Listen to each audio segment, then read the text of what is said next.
Tantor Audio, a division of Recorded Books, presents White Evangelical Racism, The Politics of Morality in America by Anthea Butler, narrated by Allison Johnson. Content warning. This book contains some historical material and quotations that include offensive language and racial slurs. You will hear this warning repeated before the beginning of Chapter 3, where the language occurs. Introduction. Evangelical Racism, a feature, not a bug. White evangelical racism tells a concise history of the evangelical movement and, here's the hard part, the racist and racial elements that imbue its beliefs, practices, and social and political activism. It is racism that binds and blinds many white American evangelicals to the vilification of Muslims, Latinos, and African Americans. It is racism that impels many evangelicals to oppose immigration and turn a blind eye to children in cages at the border. It is racism that fuels evangelical Islamophobia. It was evangelical acceptance of biblically sanctioned racism that motivated believers to separate and sell families during slavery and to march with the Klan. Racist evangelicals shielded cross burners, protected church burners, and participated in lynchings. Racism is a feature, not a bug, of American evangelicalism.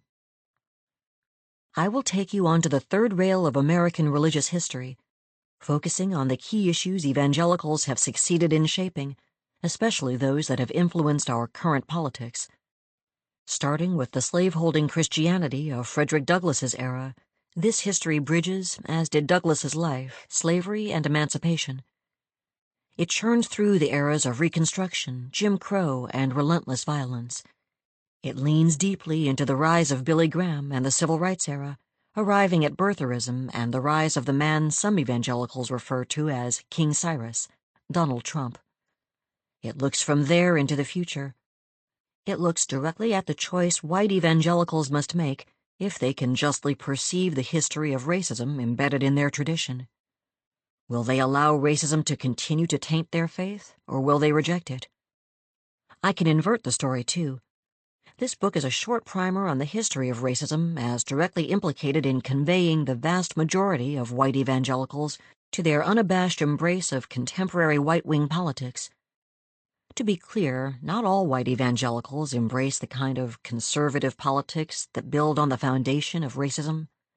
Today, a small but growing number of white evangelicals belong to churches and movements that robustly reject racism and right-wing politics. Despite this, it is well documented that white evangelicals in this country vote in overwhelming numbers for right-wing candidates, causes, and legislation. Before diving in, I want to be clear about what my working definition of evangelical is in this book. The word white in the title White Evangelical Racism is about the construction of evangelicalism from the theological to the political. If one takes the purest definition of evangelical, that is, spreading the gospel, then there are many Christians who believe that they should spread the message of Jesus Christ to the world. That includes believers of all races.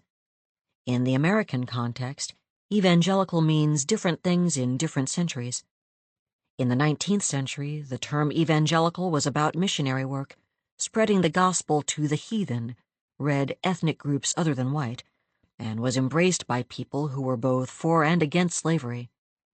In the 20th century, evangelicalism became a term that was used internally as a boundary-making enterprise to wall off evangelicals who embraced an identity different from fundamentalists, who believed that the Bible was both inerrant and infallible.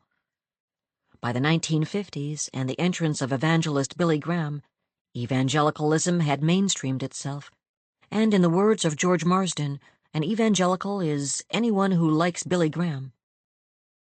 That simple definition changed in the 1970s as evangelical allegiances aligned with political activity, namely that of the Republican Party.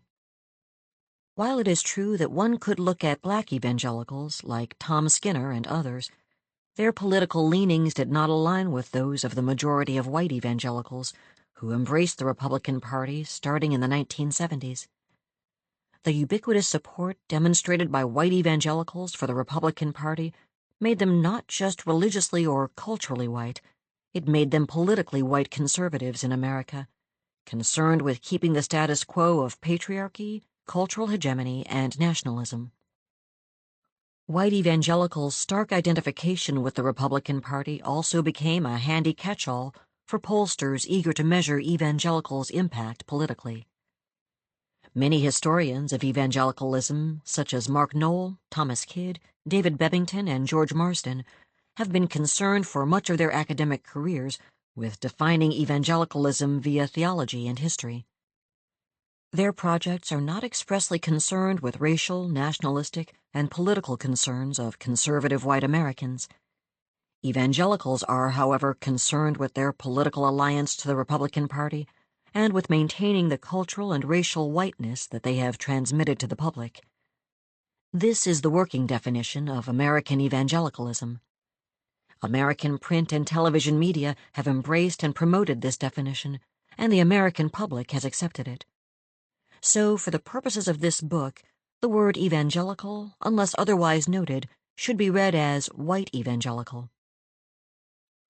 To a great extent, the evangelical church in America supported the status quo. It supported slavery. It supported segregation. It preached against any attempt of the black man to stand on his own 2 feet. These words, uttered in 1970 by Tom Skinner, the son of a black preacher and a former gang member turned evangelist, still ring true today. In an impassioned speech titled Racism and World Evangelicalism, given at the InterVarsity Christian Fellowship's Urbana Conference, Skinner challenged the large crowd of young white Christians to look more closely at the history of evangelical complicity in racism in America. For the very small number of black evangelicals who were present, it was a promising moment in which Skinner affirmed their experiences with racism in the evangelical movement. Skinner's claim that evangelicalism supported the status quo, slavery, and segregation is not hyperbole. It speaks to a history that is obscured by some historians of evangelicalism who cannot or will not deal with the racism at the core of evangelical beliefs, practices, and political allegiances, with good reason. Evangelicals today are not only a religious group, but also a powerful voting bloc of Republicans and a strong lobby on Capitol Hill. They have their own colleges, universities, and secondary education facilities. They are embedded in local and state governments all over the United States. They have been loyal Republican voters since the late 1970s. In the 2016 election, 81% of evangelical voters supported Donald Trump, and this support continues to hold firm now. Yet many political commentators seem stymied by evangelicals' love for Trumpism. There are many reasons for this love, but one reason is most important: racism. Evangelical support for current-day policies that seem draconian and unchristian is linked inescapably to a foundational history that we will uncover in this book. American history chronicles evangelical support for and participation in racist structures in America. Skinner got it right. We will look at how 19th century Bible reading helped pave the path that took us to 2016 and into the present. Hundreds of articles and a fair number of books have been written in attempts to understand evangelicals' rock-solid support for Trumpism. John Fea came up with a name for the large number of evangelicals who surround Trump: court evangelicals. These are the evangelicals who obtained virtually unrestricted access to Trump's White House, where they prayed for him regularly and advised him triumphantly on matters large and small. It was the lament of some evangelicals, however, that gave me pause. One important lament was expressed in Michael Gerson's poignant article, The Last Temptation, published in The Atlantic in April 2018. In this overview of evangelical political and public involvement from the Civil War to the present, Gerson lauded the highlights of evangelical history and bemoaned evangelical support for Trump. Speaking of Trump's racism, Gerson remarked, "Every strong Trump supporter has decided that racism is not a moral disqualification in the President of the United States." But what about racism being a moral disqualification in evangelicalism? Gerson's point is typical of the struggle evangelicals of conscience are experiencing with their faith tradition. Gerson looks to the 19th century, focusing mostly on Northern evangelicalism, to make the claim that evangelicals in fact sought to establish a more moral nation through the temperance, abolitionist, and missionary movements. Ignoring the South, slavery, and the church splits, Gerson narrates a story focused on evangelicalism's declension from the seemingly blameless moral heights of the 19th century to the despairing depths of the present. Like most white evangelicals, Gerson offers no criticism of the nationalism embraced by figures like Billy Graham, or of the racism of the baldly named white citizens' councils that fought against integration, or even of the pat racial reconciliation moments evangelicals staged in the late 1990s. In this story, the racism of evangelicals appeared only when they embraced President Donald Trump. Gerson's misty-eyed longing for a virtuous evangelical heyday conveniently leaves too many events out of the historical narrative. For instance, let us look at a narrative that embraces historical knowledge about how people read the Bible in the 19th century. We know that biblical beliefs about slavery were embedded in the theologies of Baptists and Presbyterians. The supposed inferiority of enslaved Africans rested on biblical interpretations of the stories of Adam and Eve and Noah. For many white Protestants, the Bible pointed to an inferiority and a subhuman quality of enslaved Africans. Predestination, the Calvinist theology stating that God chose some to be predestined for salvation before their birth, not only was part of the culture and religion of slaveholders, but would later become the foundation of the apartheid movement in South Africa. These are important biblical beliefs that evangelicals embraced and continue to perpetuate long after the Emancipation Proclamation. From using the Bible to support slavery to opposing the civil rights movement, integration, and interracial marriage, evangelicals have long employed a presumed moral authority to hide their prejudices. Today, these biblical prohibitions show up in interesting ways. In the summer of 2019 in Mississippi, a couple was turned down when trying to rent Boone's Camp Event Hall for their wedding reception. Why? The couple, a black man and white woman, was told by the event hall owner, "First of all, we don't do gay weddings or mixed race, because of our Christian our Christian belief." The hall owner's slip of the tongue was telling in its equation of Christianity with whiteness. For evangelicals, Christian race, America, and belief are synonymous. Christianity is whiteness as well as belief. It is this conflation that causes evangelicals to ignore their racism. They truly believe that their Christianity is a race, and this comprises an all-encompassing identity. That is why when some evangelicals say they don't see color, they really mean it. They just see whiteness, no color but the dominant one. For many white evangelicals reading my words, this will be a hard truth to swallow. After all, you may have been taught that evangelicals were abolitionists, supported the poor, did mission work around the globe, and made a better world for everyone. And clearly many did.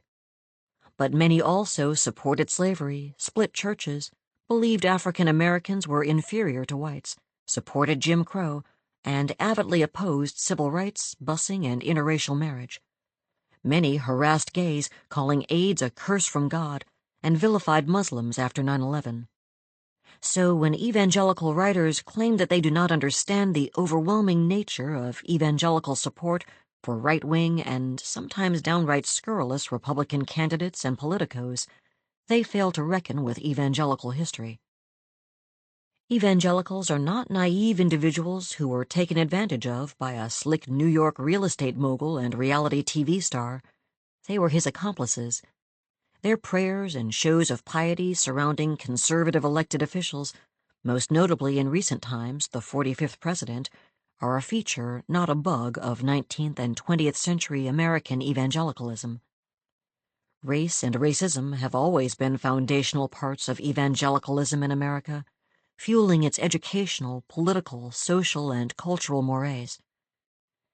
Evangelicals occupy an important place in the story of American religion, but they also are key to our nation's politics of now. The set of evangelicals who believed in and continue today to believe in the inferiority of people of color are complicit in supporting structures of oppression that are antithetical to the gospel they claim to believe in. Further, their claims of virtue surrounding sexuality, family, money, and limited government fall short in the face of their leaders' foibles. One only has to remember Jimmy Swaggart crying, "I have sinned," after being caught soliciting prostitutes in the 1980s, or Ted Haggard, former president of the National Association of Evangelicals, being caught having a sexual relationship with a man after he had berated gays in the documentary Jesus Camp. But because conservative evangelicalism embraces patriarchal culture imbued with a persecution complex, its leaders will always have an excuse for their excesses, transgressions, and sins.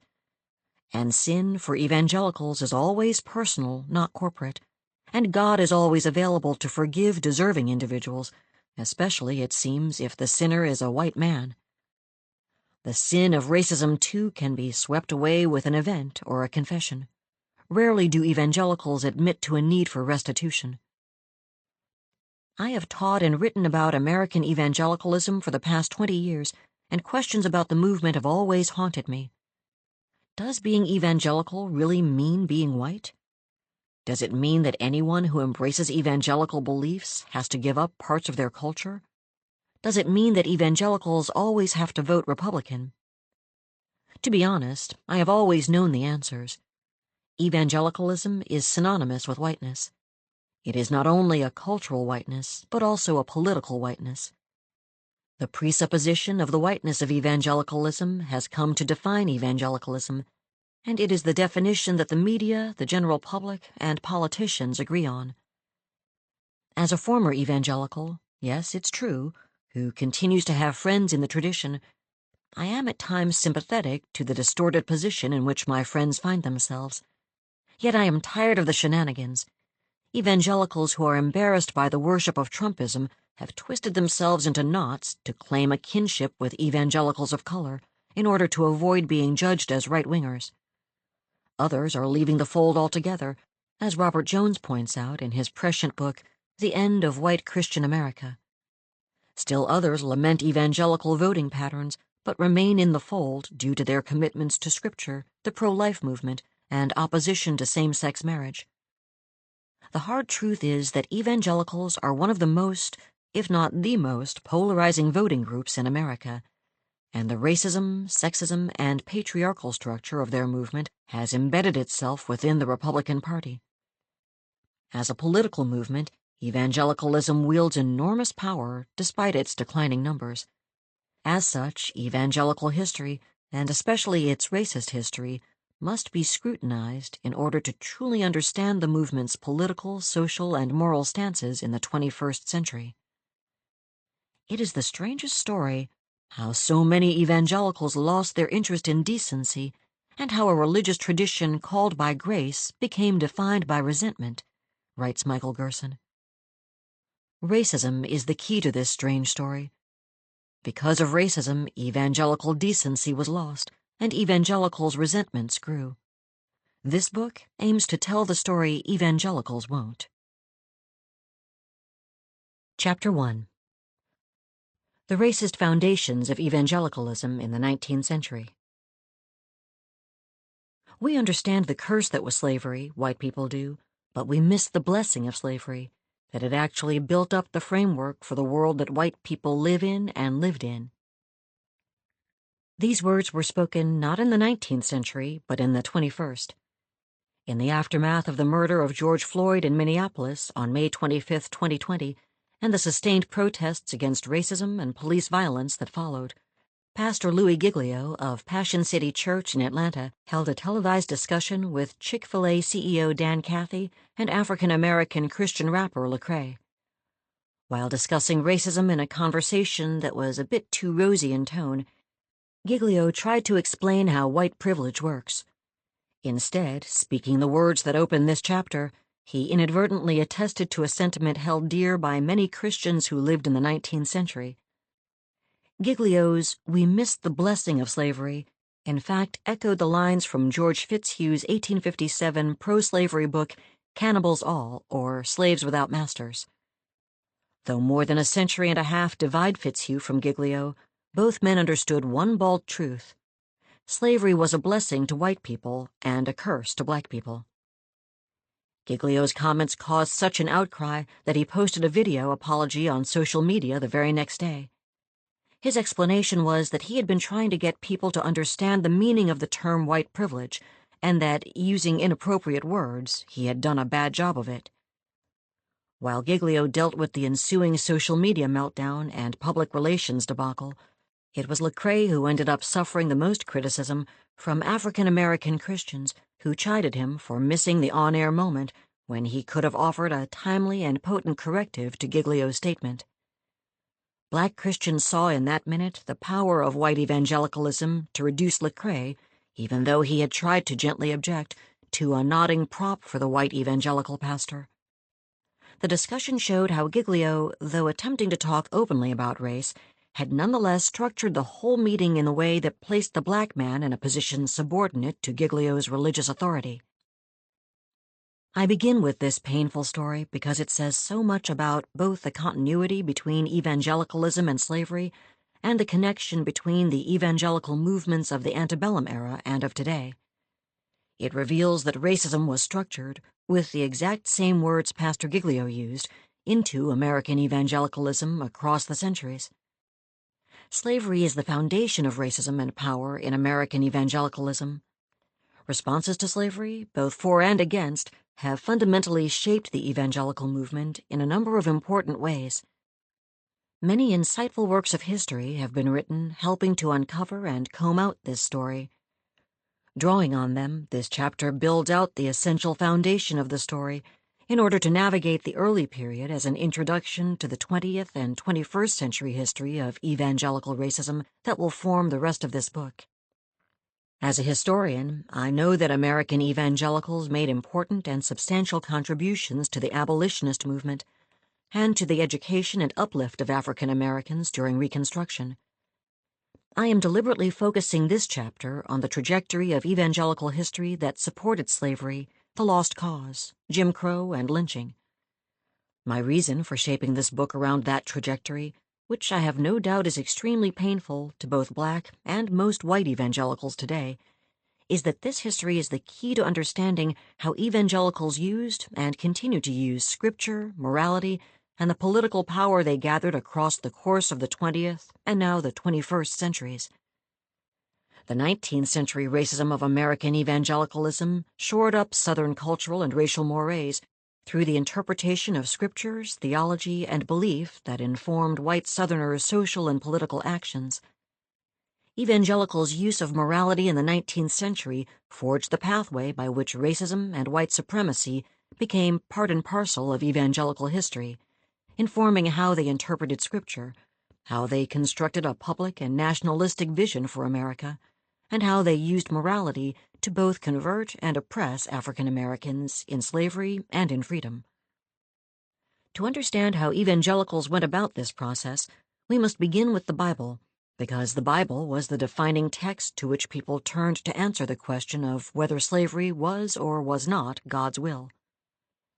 Before the Civil War, the Bible was interpreted literally, and most people's acquaintance with it came through their pastor, or, if they happened to be people of means, through their own copy, most likely sold to them by an agent of the American Bible Society. Although many did not have a Bible in their own homes, they heard scripture often enough in their churches to acquire a familiarity and could quote their favorite verses by heart. Some scriptures, however, were often repeated in order to support slavery.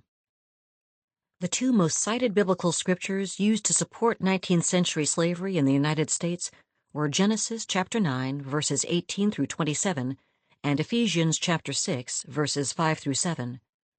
One was an admonition, the other a justification for why people of African descent were to be enslaved.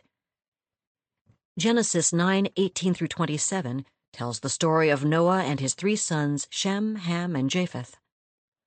When Noah got drunk and fell asleep naked, his son Ham saw his nakedness. He told his brothers Shem and Japheth, who entered the tent where Noah was sleeping, but walked in backwards so they would not see their father's nakedness. Once there, they covered their father to preserve his dignity. When Noah awakened and realized what had happened, he cursed Ham, the father of Canaan. "Cursed be Canaan, a servant of servants shall he be unto his brethren." And he said, "Blessed be the Lord God of Shem, and Canaan shall be his servant. God shall enlarge Japheth, and he shall dwell in the tents of Shem, and Canaan shall be his servant." 19th-century expositors generally regarded Canaan as Africa and interpreted Ham as representing black peoples. They concluded that Noah's curse relegated black peoples to chattel slavery. The name Ham was interpreted erroneously to mean dark or black. This scripture became the foundation of biblical justification for slavery for many Southern slaveholders in the United States, as well as for Northerners who supported slavery. Ephesians chapter 6, verses 5 through 7 offered slaveholders an even more compelling argument.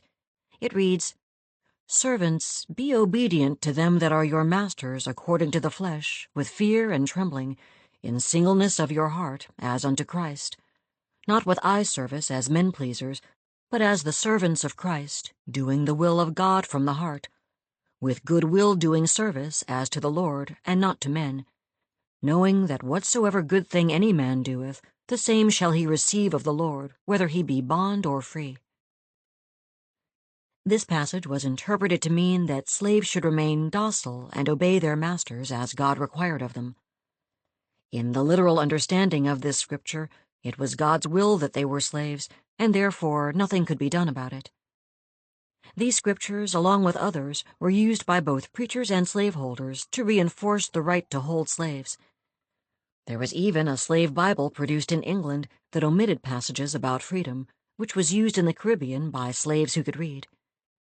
Since reading was prohibited for slaves in the United States, preachers simply omitted talking about scriptures that emphasized freedom. Enslaved Africans were often told that Genesis chapter 9 verses 18 through 27 and Ephesians chapter 6 verses 5 through 7, along with other biblical scriptures, justified and explained their status as slaves. They were reminded to be obedient, and in return were promised heaven, where they would be able to serve their eternal masters. The Bible gave Southern evangelical slaveholders a code for personal behavior that was steeped in moral practices that allowed them to define themselves as moral actors. The rationale went like this. Slavery was a sin, but if a Christian owner held slaves, the Christian was not sinful, because God had ordained slavery in the Bible. Thomas R. Dew, slaveholder and president of the College of William and Mary, made his pro-slavery arguments to the Virginia legislature in the wake of the Nat Turner Rebellion in Virginia along these same lines.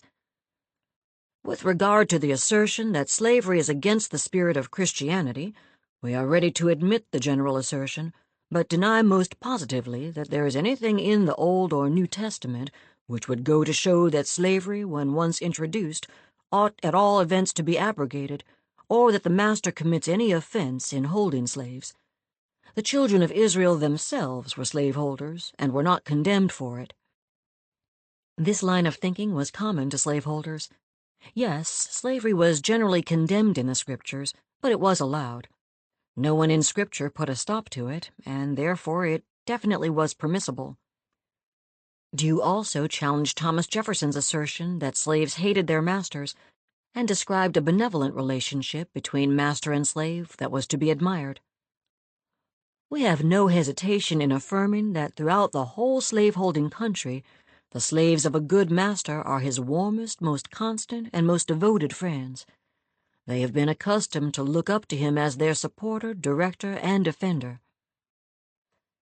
In reality, of course, the master-slave relationship was nothing like what Dew described. Slaveholders committed atrocities, splitting up families, raping women, and torturing men. Slave insurrections frequently occurred. Yet Dew's views and others like them persisted. In his 1857 book, Cannibals All, George Fitzhugh described slaves as the happiest and the freest people in the world because, as he put it, all have the comforts and necessaries of life provided for them. Southern slavery was, he wrote, a benign and protective institution, and the enslaved were confessedly better off than any free-laboring population in the world. This idea of slavery being benign and protective speaks not only to the moral construction of religion and slavery, but also to the idea that slaves did not have the mental or moral capacity to exist without white masters. That was far from true. Slaves developed their own understandings of Christianity. Scholar Albert Raboteau refers to the religion of the slaves as the invisible institution. Slaves would meet in closed spaces in the woods, referred to as hush arbors, to preach and practice Christianity, as well as traditional African religions, away from their masters and overseers. Interpreting stories of the Israelites fleeing Egypt and of Moses as the deliverer in terms of their own lives and stories, slaves sang songs and engaged in coded practices that turned the meaning of scriptures into cloaked messages of hope. No matter what was preached to them, slaves' religion was about freedom, both here on earth and in the hereafter. The enslaved knew that the Christianity taught to them was not the only version, and they expressed their secret knowledge through songs, signals, and words that whites did not understand, which held hidden meanings about freedom. Slaves and free black Americans brought this understanding of the Christian message to explicitly criticize Southern evangelicalism as well. One of the strongest critiques of slaveholding Christianity in the 19th century is in Frederick Douglass's 1845 autobiography, Narrative of the Life of Frederick Douglass. For Douglass, slaveholding Christianity had no relationship to true Christianity. "Between the Christianity of this land and the Christianity of Christ," he wrote, "I recognize the widest possible difference." Douglass told the story of a Reverend Wheaton who lived near his master and who beat a female slave mercilessly, keeping her back raw for weeks. Of Wheaton, Douglass said, "For all the slaveholders I have ever met, religious slaveholders are the worst. I have found them to be the meanest and basest, the most cruel and cowardly of all others." In a poem that closed his biography, Douglass described Christian slaveholders as hypocrites. "We wonder how such saints can sing, or praise the Lord upon the wing, who roar and scold and whip and sting, and to their slaves and mammon cling, in guilty conscience union." Douglass, of course, provided fuel for the abolitionist movement, in which white evangelicals also participated. Abolitionists' critiques of slavery and broadsides, newspapers like the North Star and the Liberator, and books like Uncle Tom's Cabin became touch points in the anti-slavery movement, challenging the moral structure of religious slaveholding. Moreover, debates over scripture and slavery among evangelicals divided denominations. The Methodists, Presbyterians, and Baptists all split over slavery before the Civil War. The Methodist Episcopal Church split in 1844 because one of its bishops, J.O. Andrew, acquired slaves through marriage. When Andrew was asked to step down from his post, Southern delegates drafted a plan of separation.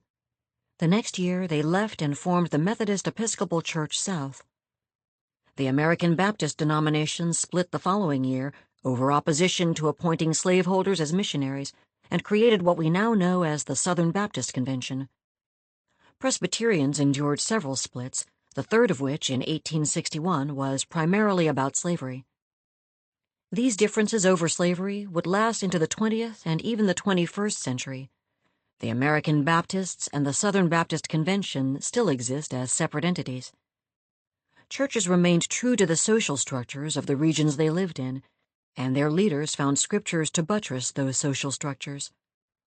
Biblical mandates were found to support the system of slavery, including the economics of the practice, and to be a repository for a morality constructed on the dubious value of slaveholding and Southern morals as a marker of true civilization. That civilization would be upheld after the Civil War through violence and allegiance to what historian Charles Reagan Wilson called the religion of the lost cause. The religion of the lost cause blended Christian and Southern values of slaveholding. Ministers in the South believed that their former way of life and their former society was key to Christian civilization. The end of the Civil War did not mark the end of this particular belief. Pushing back against the destruction of their way of life, ministers deployed various methods to maintain the religious and cultural values of the slaveholding South during the Reconstruction period. Wilson notes that ministers promoted the link to these values by creating ritualistic forms that celebrated regional and mythological beliefs, by creating a history where the brutality and suffering of Black people was ignored in favor of promoting Southern life and chivalry. The Lost Cause essentially turned the states of the former Confederacy into defenders of a noble idea rather than just violent secessionists that had defied the Union. Ministers used the mythology of the Lost Cause to promote moral reform, conversion to Christianity, and the education of the young in Southern traditions. In the process, they recast the Confederacy as a defense not of slavery, but of the South, its traditions, and the superiority of the Southern way of life as a moral exemplar against the North. This Lost Cause aesthetic, according to historian W. Scott Poole, was steeped in Romanticism and Evangelicalism, and it replaced slavery as the cohesive narrative of the South.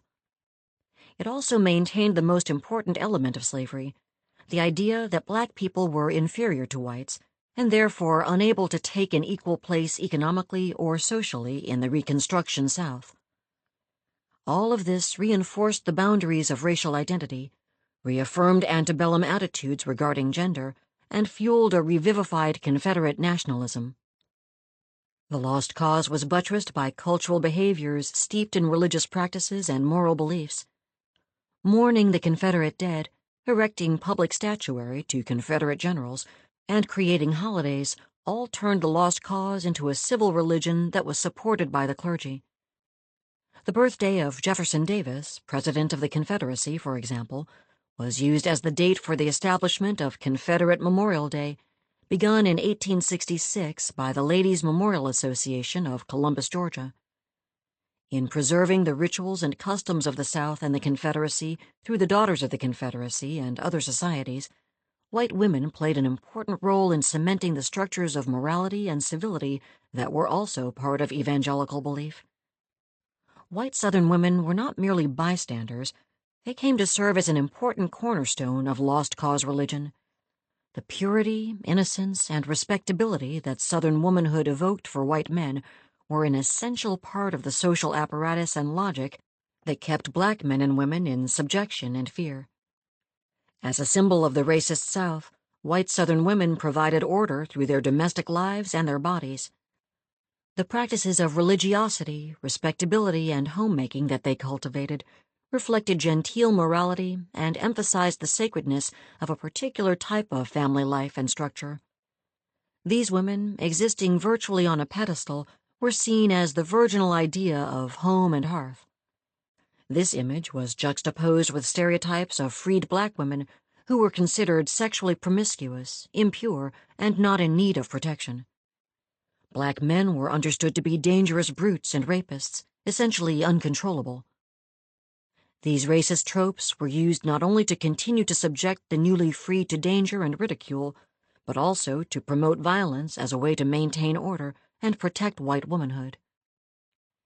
In this Reconstruction and Redemption Southern society, order and purity were maintained through violence. Just after the close of the Civil War in 1865, the Ku Klux Klan formed in Pulaski, Tennessee. In its earliest days, the purpose of the Klan was to defend white rights, oppose liberty for freed Blacks, and eliminate the Republican Party, at that time the party of emancipation and the Union. The first Grand Wizard was the former Confederate General Nathan Bedford Forrest. The men and the women who supported them in the earliest iteration of the KKK burned crosses and terrorized Republican leaders and voters in the South. They also burned Black churches and schools and made it a point to terrorize Northern missionaries who traveled to the South to assist with Reconstruction and education.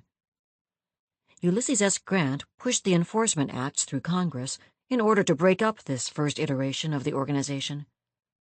The KKK returned in 1915 under the aegis of a former Methodist minister, William J. Simmons.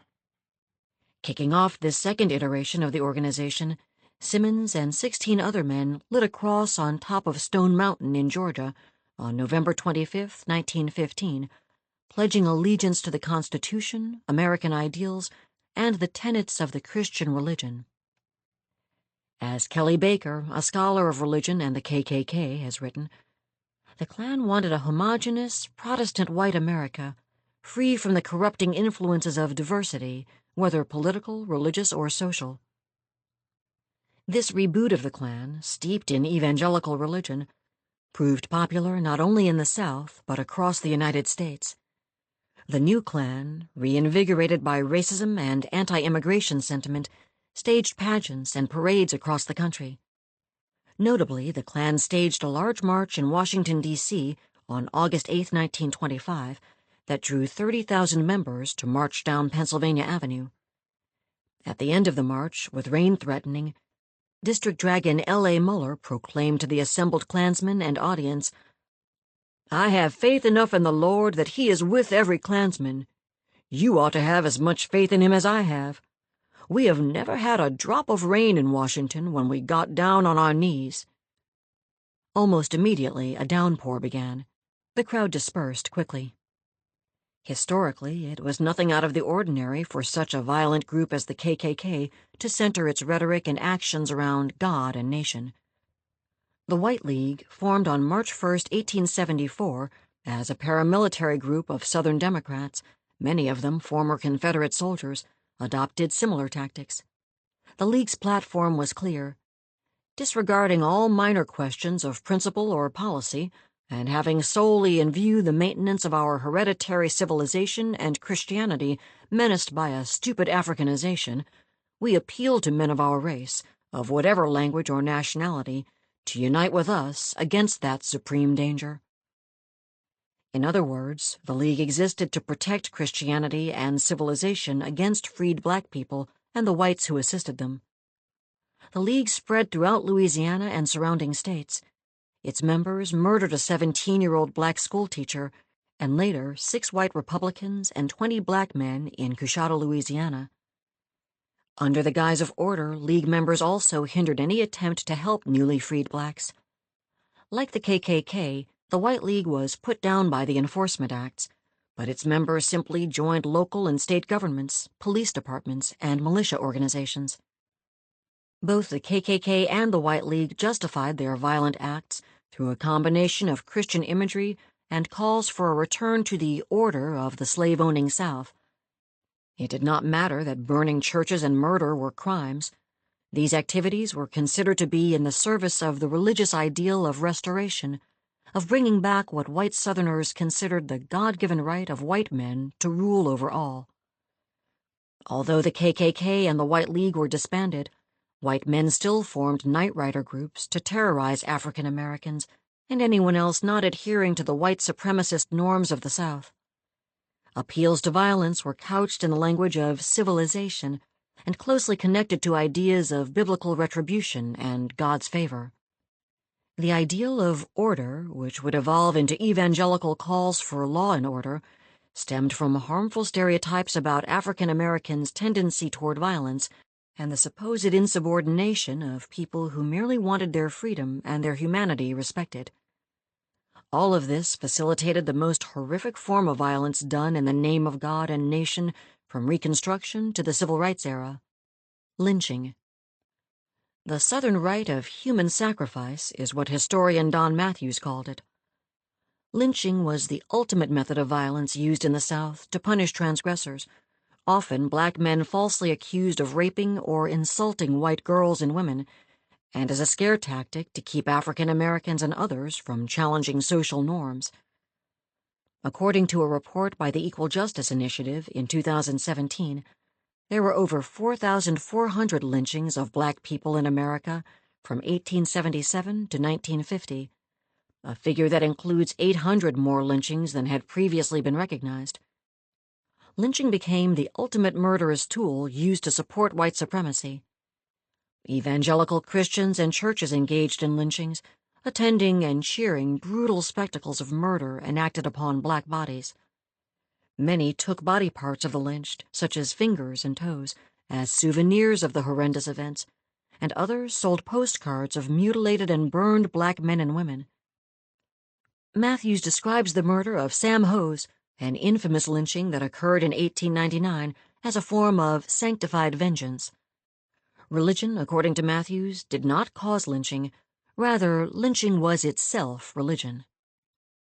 While it may be difficult to stomach the idea that evangelical Christians participated in these events, it is not difficult to believe if you consider that lynching is a continuation of the horrors of slavery. Violence against black people continued as an integral and inseparable part of Southern life, religion, and culture. Amy Louise Wood's account in her book Lynching and Spectacle offers a bracing, shameful retelling of the lynching of Harris Tunstall in Oxford, Mississippi, behind a Methodist Episcopal church. Accused of raping a young white woman in 1885, Tunstall's subsequent lynching is a stark reminder of how white Christian men took part in human judgment and sacrifice with only themselves as jury. A crowd of white men that had gathered in the town square decided after a hasty outdoor trial of Tunstall by members of the crowd that since it was Sunday, the town square was not the appropriate place for the lynching. Wood describes their choice to move the lynching to the church as embracing the holy sensibility of the day to merge the mob's symbolic act of vengeance with the divine justice enacted in the evangelical church. Tunstall was permitted to pray before the men killed him. This agonizing history of enslaved and freed African Americans at the hands of evangelical Christians exposes the unsavory foundations of deeply held evangelical beliefs.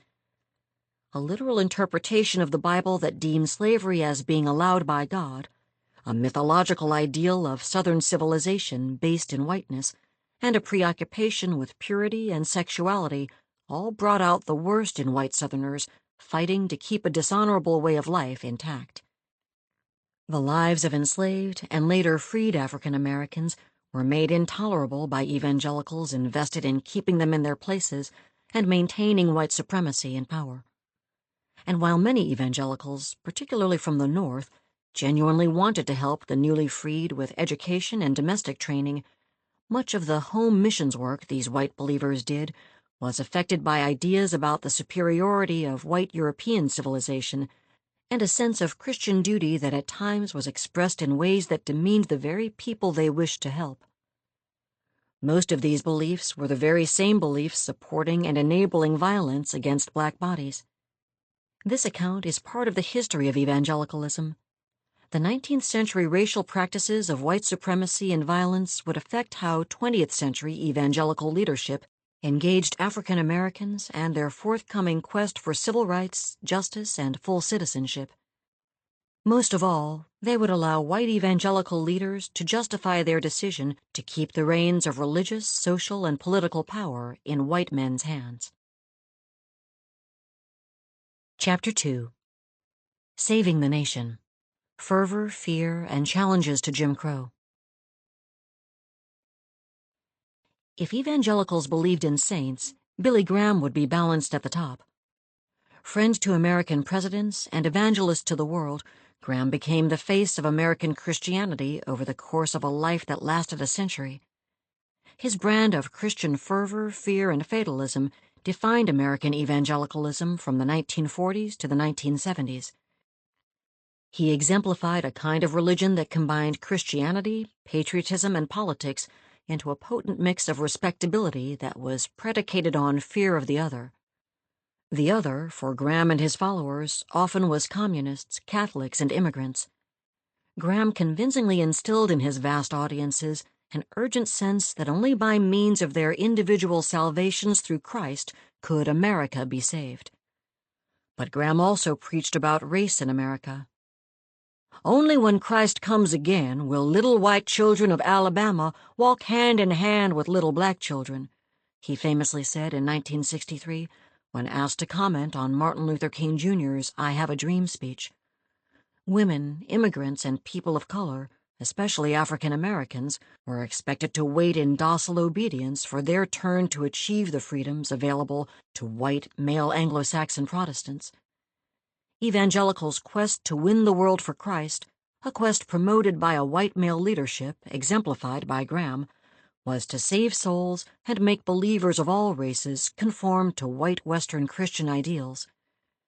Their quest helped dramatically to solidify for post-war America the racism that was embedded in evangelical beliefs, behaviors, and social prohibitions from the 19th and early 20th centuries.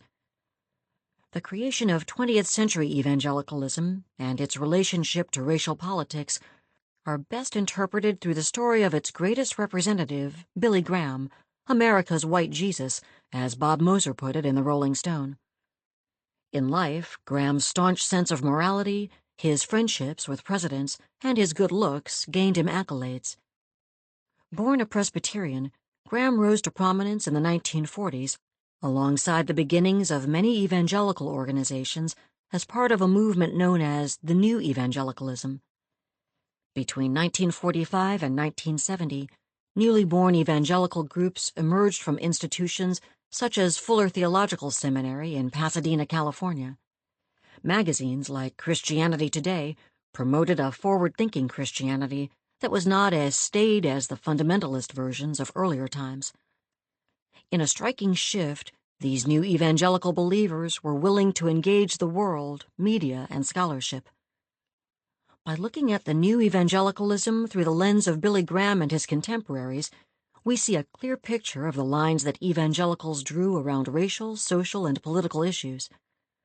They held on to their fundamentalist racial ideologies, but under the guise of Americanist culture and obedience to the law, updated them to soften the edges.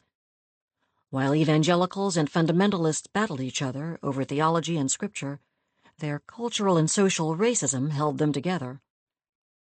Though their alliance was fragile, evangelicals and fundamentalists shared common ground in their rejection of communism and racial integration, and the promotion of male leadership, and Billy Graham was the bridge for the alliance among believers. Graham's rise to prominence and his accomplishments in establishing evangelical political power helped to reveal the racial underpinnings of evangelicalism in the 20th century. Graham's ascendancy occurred against the backdrop of evangelical organizing in response to modernity. As evangelicals formed themselves into parachurch organizations and engaged in political activity, entering into the print and television world, their grip on the cultural and social visions they wanted to promote was pointedly circumscribed not by racial inclusivity, but by racial exclusivity. This exclusivity, which translated to the outside world as a form of belief, was about high boundaries and conformity. American Christians were encouraged by the new evangelicalism to adhere to particular political and social beliefs. With Graham's ascension and the organizing of evangelicals into universities, seminaries, and parachurch groups, the political action they engaged in set them up to claim new power, while also placing them, as we shall see, in opposition to the movement for civil and social rights for African Americans. The National Association of Evangelicals, NAE, founded in 1942, was one of the first major organizations to grow out of the new evangelicalism. It was formed in part because of the difficulty of getting broadcast airtime. Harold Ockenga, a congregational minister, and J. Elwin Wright, a Pentecostal minister, hoped that a national group of evangelical ministers could bolster claims to the local radio airtime that was being given primarily to representatives of the Federal Council of Churches, FCC, a strong ecumenical organization of mainline Protestants and other progressive Christians. Smaller evangelical churches and groups outside the FCC were having difficulty obtaining airtime because the FCC blocked its sale to smaller Protestant denominations. Ockenga and Wright hosted a planning meeting inviting pastors to Chicago in 1941, and out of that initial meeting, the NAE was officially formed in St. Louis the following year. The formation of the NAE was a significant moment in the growth of evangelicalism and its politics in America. The NAE brought under its umbrella evangelical denominations like Lutherans, conservative Presbyterians, Baptists, Methodists, and Congregationalists, as well as Pentecostal churches like the Assemblies of God. Including Pentecostals was a milestone, signaling their acceptance into the mainstream after decades of being considered adherents of a backwoods religion. The new organization grew rapidly from 15-member churches in 1943 to more than 32 denominations and over 1 million members by 1960. The NAE was very white and very male, and would remain so for decades. At the NAE's founding, no black denominations were represented, even though major black denominations such as the National Baptist Convention and the Church of God in Christ could have easily signed the Statement of Belief. Segregation was not just for housing or buses, but for churches as well. The NAE's infrastructure of church members and leaders helped to establish a strong foundation for evangelicals, drawing them together and providing a platform for preachers like Billy Graham. The NAE not only represented the evangelical interests of the various denominational members, but also became a clearinghouse for evangelical culture and political activity. It was the first of many evangelical organizations to exist outside of traditional churches, promoting both Christ and cultural agendas that fit into the evangelical belief framework. In the meantime, World War II had a profound effect on American evangelicals. With men going off to war and the rise of Nazi Germany and communism, fears of the last days and the coming of the Antichrist gave new urgency to evangelical preachers' messages. Radio shows like Charles Fuller's Old-Fashioned Revival Hour, broadcast into the homes of black and white Christians alike, gained popularity and spread the evangelical Christian message. As the war drew to an end, a new threat rose to prominence in the minds of many evangelical Christians: communism. Ministers like Graham were ready to meet that threat. During the war years, Graham had attended Wheaton College, the evangelical Harvard. He enrolled there after spending a semester at a fundamentalist Bible school in Florida and taking a few classes at Bob Jones University. He met his wife Ruth at Wheaton, and after graduation pastored for a time. In 1945, he began working for Youth for Christ, YFC, Torrey Johnson's newly founded evangelistic organization, and here Graham's ministry took off as he preached at YFC meetings all across the United States. While built on fundamentalist principles, YFC was designed to evangelize youth, catering to young people's tastes with lively music and other activities. YFC suited Graham's style. Often preaching with a newspaper in one hand and a microphone in the other, he became very popular with YFC's constituents. Graham's success at YFC indeed led to his breakthrough to the mainstream. During a time of intense introspection and a wrestling with his call, in 1949, Graham traveled to Los Angeles to hold a series of revival meetings from September through November. These meetings caught the attention of newspaper mogul William Randolph Hearst, who apocryphally ordered his Los Angeles Examiner reporters to puff Graham. Reporters covered the revival and gave Graham unprecedented exposure. In one newsreel of the revival, now posted on YouTube, one can see the throngs gathered at Graham's tent to hear his message of salvation. His prominence burgeoning, Graham soon began a heavy travel schedule of revivals in America and also abroad. He was the first to preach from the steps of the U.S. Capitol in 1952, during an event that was the impetus for the founding later that year of the National Day of Prayer, which continues today. Graham's preaching focused on Jesus, but at the same time he was astutely aware of the changing international order of the world and the perceived threat to America from communism. Understanding how evangelicals heard his preaching against communism is key to understanding how they later came to view the civil rights movement as a potential communistic arm of destruction in America. For evangelicals, communism was not simply a social movement, but an atheist movement that, with almost religious fervor, sought to destroy Christianity. The linkage of communism to resistance and to civil rights had its roots in the Red Summer of 1919, when black activists were placed under surveillance by J. Edgar Hoover, then leader of the Radical Division of the U.S. Justice Department. Outside Chicago, the drowning in Lake Michigan of a young black man who had been pelted with rocks after straying into the white section of a swimming area set off a race riot of horrifying proportions. Red Summer violence was intensely racial in character.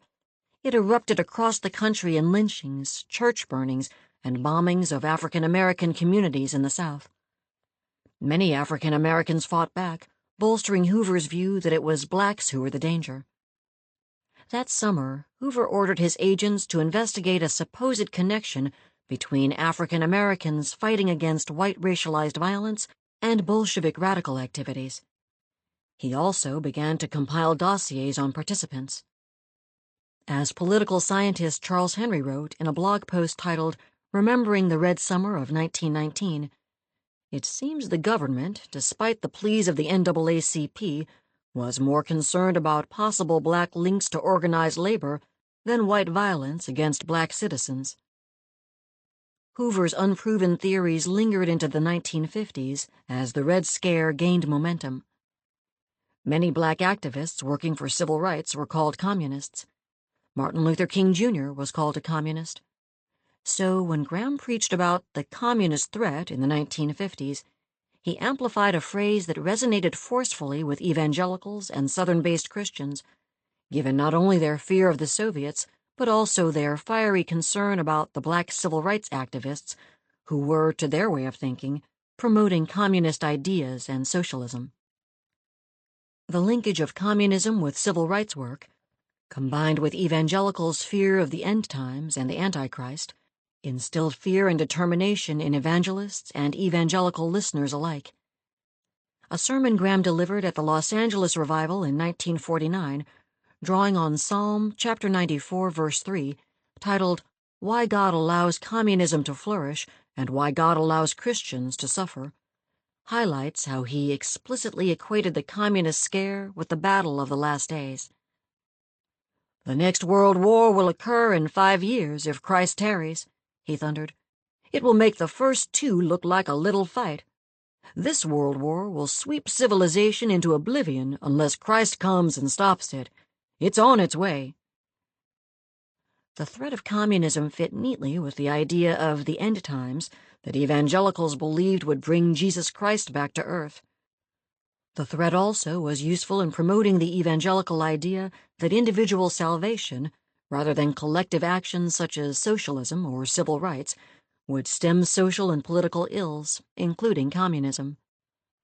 Likening the end times to the communist threat, Graham stressed the dual importance of personal salvation and resistance to communism. In the 1949 Los Angeles Revival sermon, he also linked the power of Christianity to love for America and nationalism, arguing that prayer and spiritual revival were strong weapons against communism.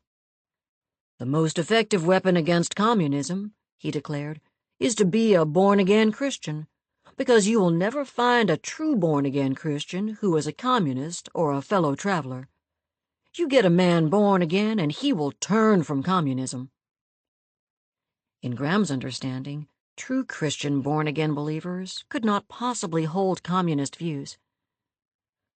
While for white evangelicals, personal salvation was the first order of business, during this era the second order was for born-again Americans to embrace Americanism as a way to protect the nation and its citizens from the communist threat. Simply put, Americanism meant pride in the nation, in the founders, in the Declaration of Independence and the Constitution, and, most important, in the idea that America was a nation ordained by God to save the world. In a 1956 pamphlet titled Americanism, Graham outlined his beliefs about America's place in world affairs, noting the founders' insertion of God in all aspects of the founding documents and arguing that the most pressing issues of the day could not be solved unless the nation turned to God. "This nation has the greatest responsibility, obligation, and opportunity in the history of the world. However, we are in danger of losing our worldwide prestige unless we can turn to God in such great numbers that our divorce rate will decline, our race problem can be solved, and our crime statistics can be improved." For Graham, then, the idea of Americanism connected directly to the morality of the nation. Graham wanted to bring the nation back to God by invoking God's role in its divine history. If an American citizen did not live morally and become saved, then the nation as well as the individual would suffer. Graham's take on the linked fate of citizens, government, and nation held the seeds of a nationalistic Christianity, predicated on Christian morals and beliefs, as the cornerstone and foundation of the nation, despite the fact that the founders wanted religious freedom for people of all faiths. Americanism combined patriotism and civic engagement and whiteness. Despite all of the evangelical focus on America as a great and moral nation, the United States still legally segregated African Americans in schools, housing, and innumerable other contexts. Jim Crow was the law of the land. Graham's revival meetings in the South became a site of tension regarding how the race question should be dealt with. Graham's first integrated meeting took place in 1953 in Chattanooga, Tennessee, but he also held segregated meetings in the South that same year. While Graham told NAE members in 1952 that the church was on the tail end, to our shame, of progress along racial lines in America today, and that the church should be leading rather than following, as Stephen P. Miller wrote in Billy Graham and the Rise of the Republican South, Graham firmly adopted a gradualist approach to race relations. He bemoaned racism as a sin, yet offered only small cosmetic adjustments to change the ethos. Miller notes that Graham's racial reasoning featured a colorblind Christology, a defense of the South, an embrace of the Southern relational culture, and the denunciation of extremists. I would wrap up Graham's reasoning into what I see as his development of an evangelical gentility. He recognized the problem of racial injustice and evoked the pain caused by unjust social norms, but he was unwilling to break ranks with the white status quo. In 1954, an event occurred that would profoundly affect evangelicals' views on race: the Supreme Court's decision in Brown v. Board of Education.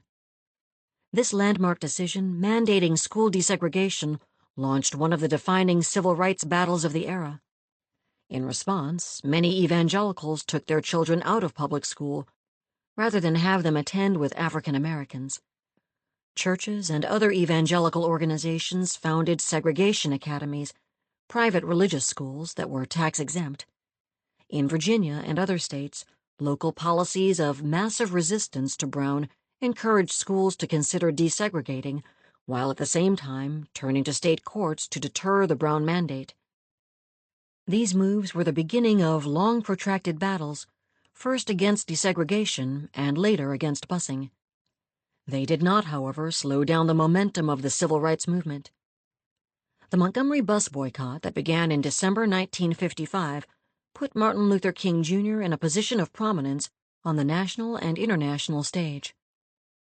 The boycott created a stark juxtaposition between Graham's moderate stance on the issue of integration and King's principled nonviolent activism. Rosa Parks' defiant stance in refusing to give up her seat on a bus was just the first in a series of events that led to the boycott in Montgomery, spearheaded by the Montgomery Improvement Association. King, who had completed his doctorate at Boston University, was invited to come to Montgomery to support the boycott, and from December 1955 to December 1956 he did, promoting a strategy of nonviolent action. Despite attempts by local businessmen to break up the boycott and the bombing of King's home in Montgomery, the boycott resulted in the desegregation of buses through the Browder v. Gale decision, upheld by the Supreme Court in 1956. During the boycott, President Dwight D. Eisenhower asked Billy Graham to reach out to both black and white ministers about the racial issue. Graham did so, but did little else to assist. The successful end of the boycott resulted in King becoming a national figure, and only then did Graham invite him to give the invocation at the famous Madison Square Revival on July 18, 1957. Later that year, Graham invited Howard Jones to join his Billy Graham Evangelistic Association team as its first black minister. According to undocumented reports, Jones told Graham, "Everything in your meetings is white. The choir, the speakers, the audience, everything." While the Madison Square Revival was lauded in the press, King asked Graham the following year to refrain from appearing on stage with noted segregationist and Texas Governor Price Daniel. Graham refused King's request. It was the beginning of a testy relationship between Graham and King. It also clearly marked Graham's characteristic waffling about the civil rights movement. Graham worried about the increasing levels of civil disobedience deployed in the civil rights movement. He had hoped to see the movement continue to advocate for change via the justice system, not through civil disobedience, even if it was nonviolent. Eventually, Graham began to take tougher stances against King's efforts. He was especially disdainful after the March on Washington in August 1963, when he made the aforementioned remarks about King's dream speech, that it would take the second coming of Christ before we would see white children walk hand in hand with black children. This disdain for King and the civil rights movement connected Graham to other prominent evangelicals of the 1950s and 1960s. Billy James Hargis, a fundamentalist who embraced segregation and anti-communism, was especially hard on King and communism, invariably linking the two together. In his book series 1 Minute Before Midnight, a Christian Americanism book in 3 parts, Hargis predicted the imminent fall of America to communism if souls were not saved and communism not defeated. "Today, America is at war with communism," he wrote. "This is a struggle to the end between decency and evil. Communism hates God.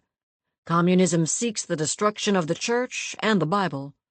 For that reason, Russia hates the United States. This beloved Christian nation is God's last stronghold for Christianity." Laden with apocalyptic imagery and fears of God subjecting the nation to communism if morality were not restored, Hargis's book resonated with evangelicals. For Hargis, a vast range of organizations appeared red-tinted or pink-hued, including Yale Divinity School, the National Council of Churches, and other churches that he deemed socialist. Hargis preached to his listeners, "Every time your church loses another freedom, we are coming closer and closer to the commie version of a Protestant Catholic Church with red leadership." Hargis was completely transparent about arguing that communism held another threat to conservative Christians of the 1950s. It would upset the social order, a reference to racial desegregation. Describing Martin Luther King Jr. as a stinking racial adjuratory and a communist, Hargis believed, like Carl McIntyre and others who promoted Americanism, that desegregation violated biblical principles. In her book, What's Fair on the Air, Heather Hendershot demonstrates that in the 50s and 60s, opposition to desegregation played a role in virtually every political issue that lured fundamentalists like Hargis into politics.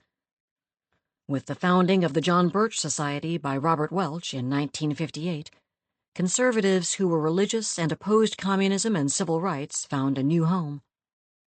The society was named after American missionary John Birch, who had been killed by Mao Zedong's People's Liberation Army in 1945. Staunchly opposed to the United Nations and to U.S.-Soviet cooperation, and a hard charger for Americanism, the John Birch Society also took a hard line against integration. Both Carl McIntyre and Billy James Hargis became Birchers, and the group benefited from broad appeal across denominations and faiths, early on even drawing in some Mormon members. A group called the White Citizens Council put up over 200 billboards in the South, showing a photo of King at Tennessee's Highlander Center, accompanied by the erroneous headline, "Martin Luther King at a Communist Training School." Hargis later used this line in his pamphlet, Unmasking Martin Luther King Jr., the Deceiver. Other Southern evangelicals were just as vocal in preaching about segregation, including Southern Baptist W.A. Criswell, pastor of First Baptist Church in Dallas, Texas. Criswell was Billy Graham's pastor after Graham joined this church in 1953 following his revivals in Dallas. An unyielding segregationist, Criswell declared in a message delivered to the South Carolina Baptist Evangelism Conference in February 1956 that true ministers must passionately resist government-mandated desegregation because it is a denial of all that we believe in. In what was called the fiery sermon, this statement of Criswell's stance was welcomed by some in the Southern Baptist denomination, though others remained wary. Writing about Criswell in the Journal of Southern Religion, Curtis Freeman notes that Criswell's speech so impressed then-Governor George Bell Timmerman, Jr., that he invited Criswell to address the South Carolina state legislature the next day. Senator Strom Thurmond introduced Criswell to his fellow lawmakers, and as a result, the lawmakers passed a resolution asking the U.S. Attorney General to put the NAACP on the Justice Department's watch list and to ban NAACP members from government employment. For his part, Graham told reporters after the South Carolina speech, "Criswell and I have never seen eye to eye on the race question." Yet it was Criswell who would express a change of heart in June 1968 upon being elected president of the Southern Baptist Convention, inviting blacks through an open door to attend First Baptist Church of Dallas. Freeman rightly notes that the manner in which Criswell narrated this change of heart was a generalized confession, lacking any content as to racial guilt, and offering only regret and not repentance, far from a complete conversion to supporting racial equality and civil rights. Evangelicals were concerned not only about integration, but also about interference from other religious groups, notably Catholics. This became abundantly clear in the 1960 presidential election, in which Catholic John F. Kennedy ran against Vice President Richard Nixon. Graham was at the forefront of the Kennedy opposition, even holding a secret meeting of prominent pastors in Montreux, Switzerland, in August 1960 to plan how to mobilize against the candidate. These same pastors met a few days later in New York City without Graham, having selected Norman Vincent Peale, author of The Power of Positive Thinking and pastor of the Marble Collegiate Church, which Donald Trump later attended, to be the face of their coalition. Peale, a notorious anti-Catholic, told the gathered ministers, "Our American culture is at stake. I don't say it won't survive, but it won't be what it was." According to his biographer, Carol George, Peale met with the press after this gathering and shared a group statement indicting the character of the Roman Catholic Church. The event backfired, however, giving Kennedy the opening he needed to deliver a speech to the Greater Houston Ministerial Association on September 12, 1960, in which he assured the gathered Protestant ministers and others that his Catholic faith would not get in the way of his decision-making as President of the United States. "I believe in an America that is officially neither Catholic, Protestant, nor Jewish, where no public official either requests or accepts instructions on public policy from the Pope, the National Council of Churches, or any other ecclesiastical source." Kennedy's subsequent win did not eliminate anti-Catholic bias or heal political divisions, but the mobilization of evangelicals against Kennedy's candidacy clearly put religion-based power brokering into the presidential mainstream. Kennedy made sure to be seen with Billy Graham at a golf game right before his inauguration in 1961. Evangelical preoccupation with race, communism, and Catholicism would only ramp up in the 1960s. On the one hand, evangelicals wanted souls to be saved. On the other, they wanted everyone to stay in their places. Graham gained prominence in American society, in part through his ability to peer into the minds of his followers and to perceive how they wished to see the world. So it was no surprise when Graham did not attend the March on Washington in 1963. In an Associated Press wire dated August 28th, Graham warned that some extremists are going too fast with regard to integration. In the same remarks, he also noted that racial prejudice is a two-way street. It must be ended and Christian love must prevail. How that would ever come about remained unanswered. Graham's suggestion that Christ, rather than the government, was responsible for altering the social strata and making racism obsolete encapsulates beautifully how evangelicals of the time thought about race. In this time, in this era, on this issue, it was not the purpose of evangelicals to work for social change, because it was God who would eventually make that change, no matter that God for many Americans was envisioned as the white blonde Jesus depicted by Warner Sulman. Evangelicals were frightened, moreover, that God was beginning to be erased from public schools. With the Engel v. Vitale decision in 1962, ruling that school-led prayer violated the First Amendment, and the Abingdon v. Schempp decision in 1963, ruling unconstitutional the requirement that students read the Bible and say the Lord's Prayer in public school settings, evangelical fears of communism intensified. Graham expressed these fears at a crusade in 1963, declaring that secularism is the fastest-growing religion in America. He warned that if the Supreme Court continued its trend toward throwing God and the Bible out of our national life, a huge march on Washington, dwarfing the Civil Rights March, might result. The issues of religion and secularism in the public sphere, rising violence and civil disobedience in the Civil Rights Movement, and the escalation of the war in Vietnam all combined to inspire ministers to speak out against the increasingly common protest practices of organizing and marching. Jerry Falwell gave his Ministers and Marches speech, in which he condemned Martin Luther King Jr. and other ministers engaged in protesting and marching for civil rights on March 21, 1965, the same day on which King and other black and white ministers were walking across the Edmund Pettus Bridge in Selma, Alabama. Falwell criticized the civil rights movement, declaring that preachers are not called to be politicians, but soul winners. He would later apologize for the sermon, but he seemed to have learned from the very tactics he had criticized, going on to use them quite effectively on behalf of the moral majority which he founded in the late 1970s. During these years, whether put into play by major evangelical figures like Graham or by local organizations like White Citizens Councils or the NAE, the strategies with which evangelicals dealt with racism were conflicted. Racism could be acknowledged as a sin, but one in which only Christ himself would intervene. Gradualism, not marches or legislation mandating integration, was the proper Christian way to effect change. This was a gradualism that would have to be mediated by what evangelicals and fundamentalists believed was God's will. At the same time, evangelicals also believed that their religious values, their new evangelicalism, should be drawn into governing in a kind of Christian nationalism, or, as it was called at the time, Americanism.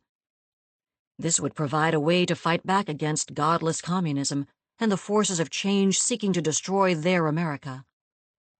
At the center of this battle stood Billy Graham. He was the exemplar of the new evangelicalism, helping to establish the outlines of what would develop into a tight and ongoing relationship among evangelicals, politics, and the presidency.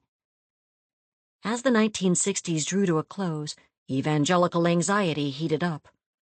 The passage of civil rights legislation, the assassinations of Martin Luther King Jr. and Robert Kennedy, and the riots at the Democratic National Convention in 1968 all helped to precipitate a shift whereby evangelical ideas and beliefs about race would begin to harden and take on new contours. It would take more than simply ignoring race for evangelicals to continue to hold political power and sway. It would take a whole new approach to hold power, while putting a coat of fresh paint on the old racist structures of evangelical life and belief. Chapter 3: Whitewashing Racism and the Rise of the Religious Right. Content warning. This chapter contains some historical material and quotations that include offensive language and racial slurs. Preachers are not called to be politicians, but soul winners, Jerry Falwell declared in his Ministers and Marches speech delivered in March of 1965. In condemning Christian involvement in politics, Falwell was criticizing Martin Luther King Jr.'s advocacy of the civil rights movement. Would Falwell have been surprised if he could have looked into a crystal ball that by 1979 he himself would be leading a movement called the Moral Majority, a movement explicitly teamed up with Republican Party politics and political action?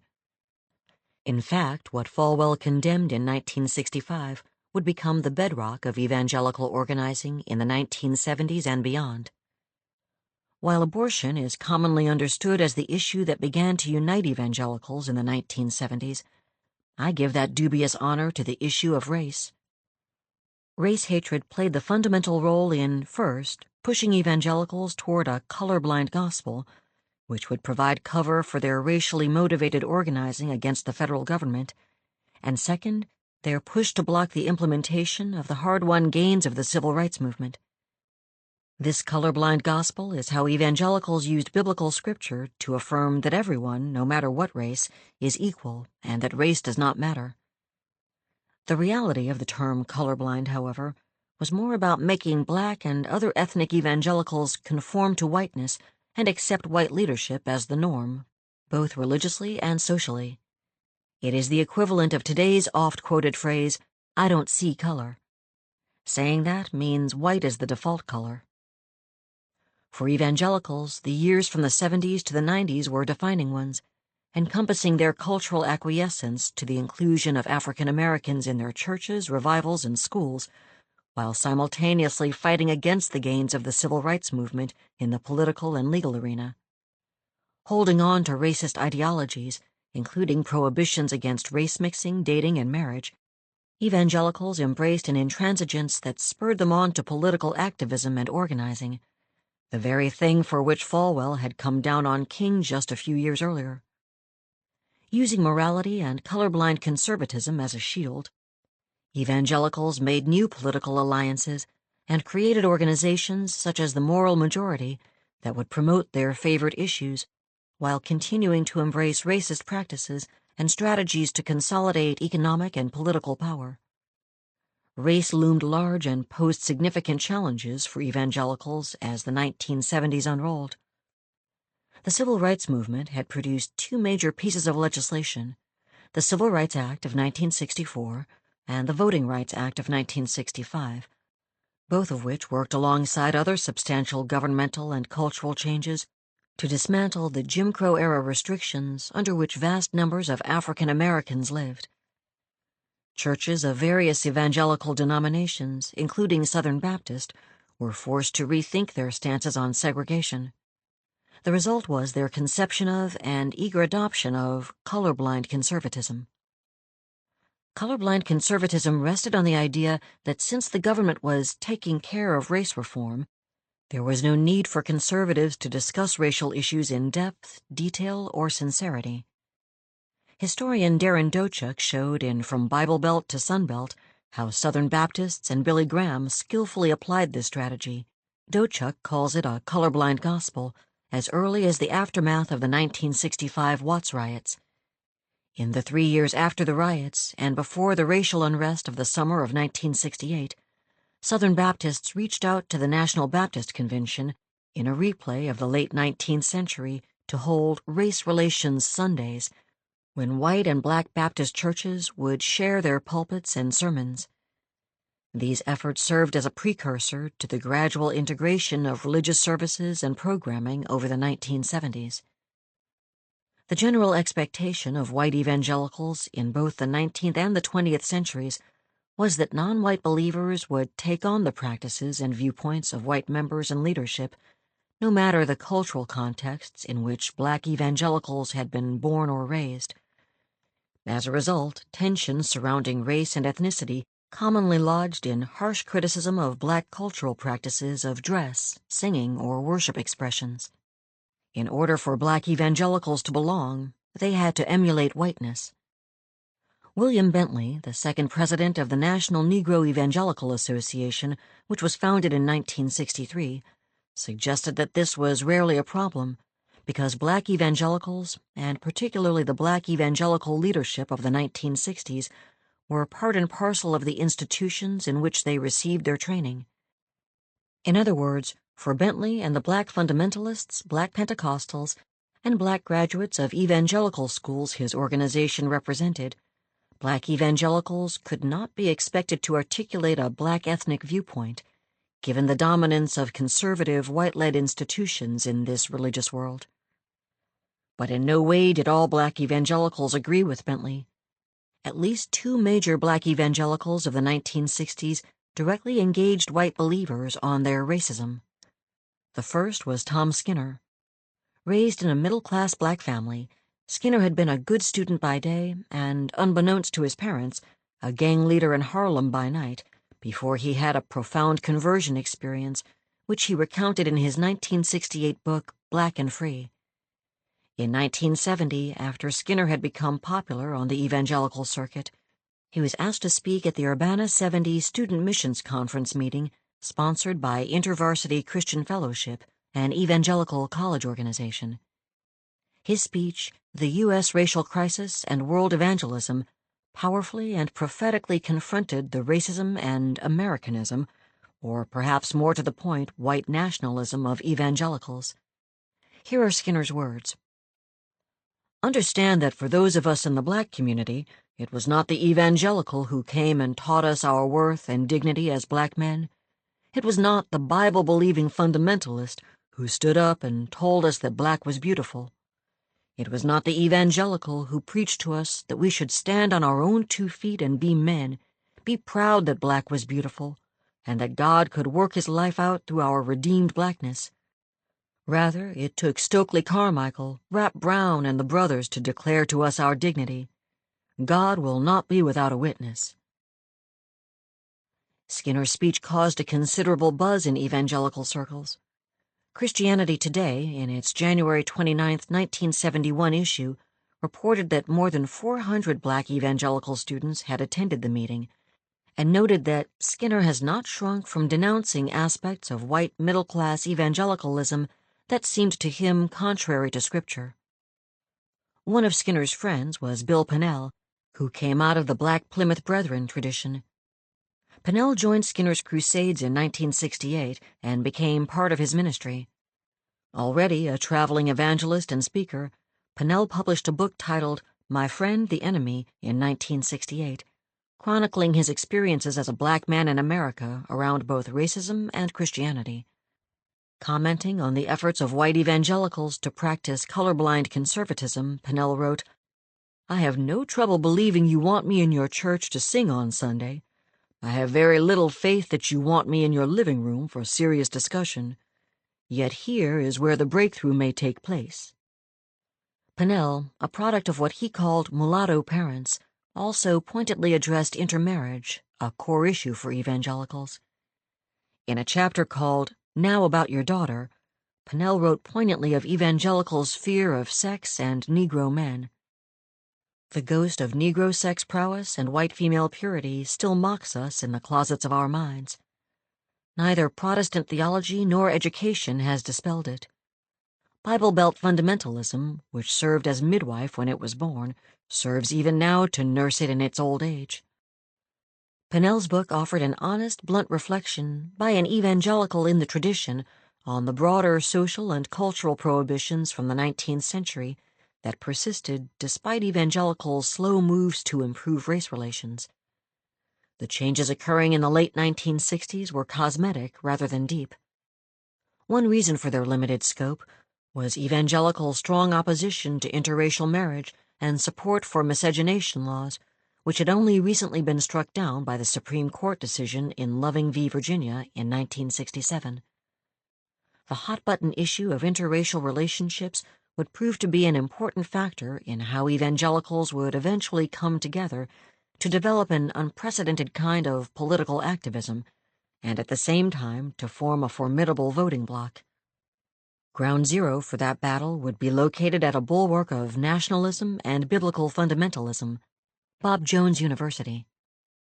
Bob Jones Sr. was a fundamentalist preacher who, in 1927, founded a university in his own name to offer a biblical education, to promote Western civilization, and, very important, to avoid all mention of evolution.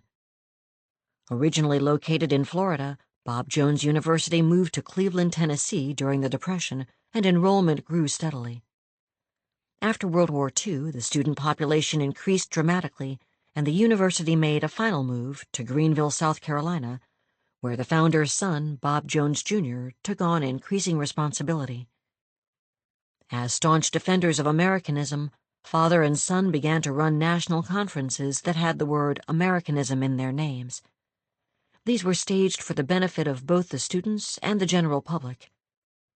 At a 1952 conference, Bob Jones Sr. remarked, I am not so disturbed about the enemy bombs that may be dropped on us as I am about the termites of moral decay in the formation of our American society.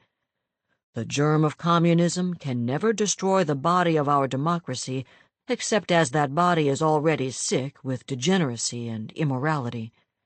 I believe in arming America, but it is more important that America be strong in the Lord and in the power of His might.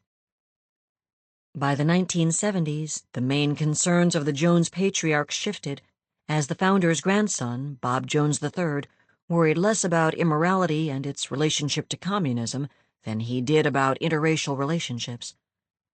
The prohibition against interracial relationships drew on both cultural and biblical traditions.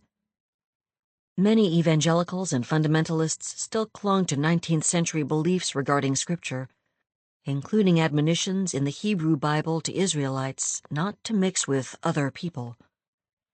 In a concession to the times, the university began to accept students of Asian heritage, but only those who signed the university's statement of faith, promising not to participate in interracial dating. The university board opposed enrolling black men and women due to concerns about interracial dating and marriage. With the passage of the Civil Rights Act and other legislation of the 1960s, however, it became problematic for the university to hold on to these prohibitions. Here, in Bob Jones University's reluctance to give up its rules about race mixing, the school became an unwitting catalyst for evangelical political activism. In a Politico article called "The Real Origins of the Religious Right," historian Randall Ballmer debunked one of the most durable myths in recent history: the conceit that the religious right, fundamentalism, and conservative evangelicals emerged as a political movement in response to the Supreme Court decision in Roe v. Wade in 1973. Racism, not abortion, explains why evangelicals came together to pursue political action, a process that came about with a push from Paul Weyrich, one of the founders in 1973 of the Heritage Foundation, along with Edwin Fulner, Joseph Coors, and other political operatives. In fact, it was the stripping of tax-exempt status from Bob Jones University following its loss of a civil rights case brought by African-American parents in Holmes County, Mississippi, in May 1969, that was the catalyst for full-throated evangelical engagement in the political realm. The case, Green v. Kennedy, challenged the applications of 3 segregated academies for tax-exempt status. When the Supreme Court ruled on the case in 1971, it upheld a new Internal Revenue Service, IRS policy, that forbade racially discriminatory private schools to apply for or receive the federal tax exemption available to charitable and educational institutions. Additionally, the court ruled that donations to these discriminatory institutions would no longer be tax-deductible. Bob Jones University was one of the institutions the IRS focused on. When the IRS sent a letter to the university in 1970 asking if it discriminated on the basis of race, the university replied that it did not admit African Americans. The following year, under pressure from the IRS, the university admitted a married African American man. Dr. Bob Jones III spoke of this admission in a conversation with a reporter from the Greenville News in 1971, remarking, "Orientals have been accepted to Bob Jones for quite some time, and they have accepted the university's stipulation that they could not date across racial lines. The reason that blacks had not been admitted before was that the board believed unmarried blacks would refuse to accept the rule against interracial dating, or agitate to change it if they were admitted." The article also quoted Jones as saying, "We sought a way to help them," meaning non-white students, "without destroying what was already here." That first black student enrolled at Bob Jones quit after a month, and although the university continued to admit married black students, it lost its tax-exempt status in 1976 for barring those who were not married. The story of Bob Jones University does not end there, but let's pause to unpack this story, as it reveals several things about evangelical racism. First, both fundamentalists and evangelicals were terrified of race mixing, a fear that dated back to the Reconstruction and Redemption periods after the Civil War. White women, as we have seen, were put on a pedestal to promote moral and social purity. Black men were vilified and often lynched over myths about their sexual prowess and their desire for white women. Black women were sexualized and sexually abused by white men who deemed them loose or wanton. These tropes from the 19th century, coupled with miscegenation laws and readings of Scripture, combined to make integration one of the most feared governmental edicts for evangelicals, fundamentalists, and white conservatives. As Bill Pinnell pointed out in his book's Now About Your Daughter chapter, this fear remained alive and well in the 1970s, though evangelicals rarely spoke of it publicly. Bob Jones University and its leadership simply said the quiet part out loud to the IRS, as Joseph Crespino noted in a chapter titled Civil Rights and the Religious Right in Rightward Bound, Making America Conservative in the 1970s. When a number of racially discriminatory schools continued to receive tax exemption, the plaintiffs in Green v. Kennedy reopened their case with the IRS. The commissioner of the IRS agreed that the agency's enforcement policies were inadequate. The IRS issued new guidelines with the upshot that schools would need to enroll a significant number of minority students in order to qualify as tax-exempt, with significant defined as 20% of the minority school-age population in the community the school served. The court's decision angered evangelicals, and it was Paul Weyrich, the Catholic who founded the Heritage Foundation, who showed them how to harness their anger into political activism. Weyrich's obituary in the New York Times in 2008 described him as one of the 4 pillars of conservatism, alongside William F. Buckley, Barry Goldwater, and Ronald Reagan. That description of him, by conservative direct mail giant and evangelical Richard A. Viguerie, was well earned. In many ways, Weyrich was the man behind the curtain of modern religious conservative politics. Weyrich was involved in several conservative movements, but his political philosophy found its apex in his aim to unite Catholics with evangelicals and other conservatives into a powerful voting bloc in order to change society, or rather, to turn it back to the good old days. Weyrich supported the notion of the traditional nuclear family, and he believed that government should work on behalf of the family. In 1966, he was press secretary to Republican Senator Gordon Allott of Colorado. In the mid-70s, through his work with the Heritage Foundation and with financial backing from beer brewer Joseph Coors, Weyrich had established himself as a major conservative player.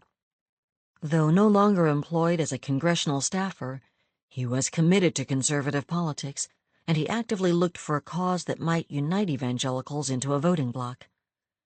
The IRS decision forbidding tax-exempt status for private schools engaging in racial discrimination provided one.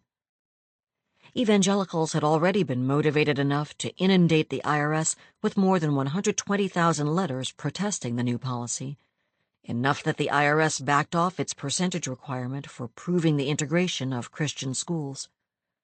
This tactic of flooding government offices with letters, phone calls, and later emails would become an important part of evangelical political strategy in the 1970s and beyond.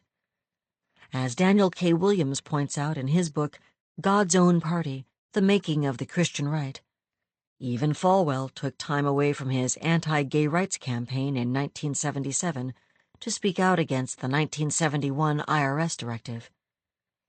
As Falwell increasingly emphasized morality-focused issues, including pornography, homosexuality, and abortion on his TV show, The Old Time Gospel Hour, he evolved into an important force fighting against the IRS. Over the next few years, evangelicals mobilized and formed new organizations, including the National Christian Action Coalition and the high-profile Moral Majority. The success of these groups would open the door for a new cottage industry of evangelical organizations, taking up morally based political causes for which they would openly lobby in Washington. They would intensively and broadly appeal to evangelicals for support in the form of monthly donations. Much like the televangelists, these now nakedly political groups would become both wealthy and powerful in the process. The name Moral Majority came from Weyrich, who had previously written about how a moral majority could recreate this great nation. In May 1979, Weyrich used the term at a meeting with W.A. Criswell and other evangelical leaders in Dallas. Falwell heard the term and said, "That's it. We're going to be called the Moral Majority." Falwell hosted the organization's headquarters in Lynchburg, Virginia, already home to both Thomas Road Baptist Church and Liberty University. The Moral Majority started up a monthly newsletter, The Moral Majority Report, and used it to promote moral and political issues important to evangelicals. Moral had become political. The moral majority then took on an important role in the campaign to elect Ronald Reagan to the presidency in 1980. Evangelicals were not enthusiastic about the incumbent, Jimmy Carter, even though he was a born-again Southern Baptist. Many blamed him for the race-tolerant IRS rulings and other policies. Carter was just not one of them, despite his Baptist identity. Carter's interview with Playboy in 1976, in which he said honestly that, "I've looked on a lot of women with lust. I've committed adultery in my heart many times," was a bridge too far for many evangelicals. Reagan, a former two-term governor of California, on the other hand, attended Don Mumaw's church, Bel Air Presbyterian, but he also had active connections to many California evangelical networks. He also didn't discuss his first divorce or sex life. Thus, Reagan, not Carter, became the evangelical darling. Weyrich, Falwell, and others did their best to amplify evangelical support for Reagan in the 1980 election, and they invited the candidate to speak to a group of evangelicals in Dallas in August 1980. Reagan shared the Dallas stage with politically interested New Right evangelicals, including Phyllis Schlafly, Pat Robertson, and Tim LaHaye. Local pastors in attendance included W.A. Criswell and James Robison, a fiery preacher who railed against homosexuality and communism in his speech. Earlier, Robison had accompanied John Connally to pick up Reagan from the airport, and on the way to the venue, Robison told Reagan how to connect with the crowd by giving him this important and now historic line: "You can't endorse me, but I endorse you." Reagan's speech, and especially his endorsement of evangelicals, was rapturously received. He closed it by mobilizing the crowd with the line, "Vote to protect the American family and respect its interests in the formulation of public policy." Evangelicals were well politicized by this point, and almost all of the ones in Reagan's camp were white. The most telling moment of that meeting, however, appears in an archived clip of Paul Weyrich's speech at the rally, in which he discusses how to mobilize Christian voters by grouping them into social precincts. In an interview with Bill Moyers, Weyrich defined the idea of the social precinct as the grouping together of voters who believe in the same moral issues, even if they live across town from each other. Conservative, religious, middle and upper-class voters, he pointed out, might not have anything in common with the gay person who lives next door to them. Here we see shades of the gerrymandering to come. Weyrich also told the audience that most Christians had goo-goo syndrome, that is, good government syndrome. They want everyone to vote. Weyrich backed the opposite position. "I don't want everybody to vote. Elections are not won by a majority of people. They never have been from the beginning of our country, and they are not now. As a matter of fact, our leverage in the elections quite candidly goes up as the voting populace goes down." This was in 1980. Both Reagan and Weyrich did important work at the conference to steer evangelicals toward the Republican Party, introducing what would become important ideas in voter suppression and tacitly expressing underlying racism. Reagan's enthusiastic embrace of evangelicals at the August meeting was just one in a series of signals that he made to all those who believed government had grown too large, especially government that made anti-racist decisions. Right before the Weyrich-hosted conference, Reagan made his famous Neshoba County Fair speech, in which he said, "I believe in states' rights." Neshoba County is in Mississippi, and it is the same county in which civil rights workers Michael Schwerner, James Chaney, and Andrew Goodman were murdered during the civil rights movement.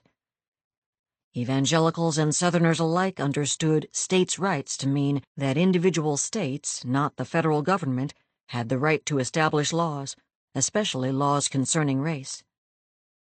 States' rights was a dog whistle for the GOP's Southern strategy.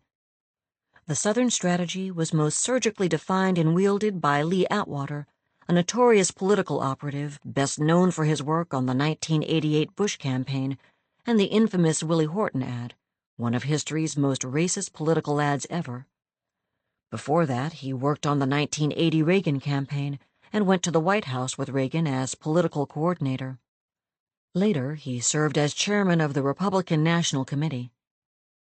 In an interview with Alexander Lammas in 1981, which was subsequently reprinted in The Nation on November 13, 2012, Atwater outlined his thoughts about what the Southern strategy was in regard to voting.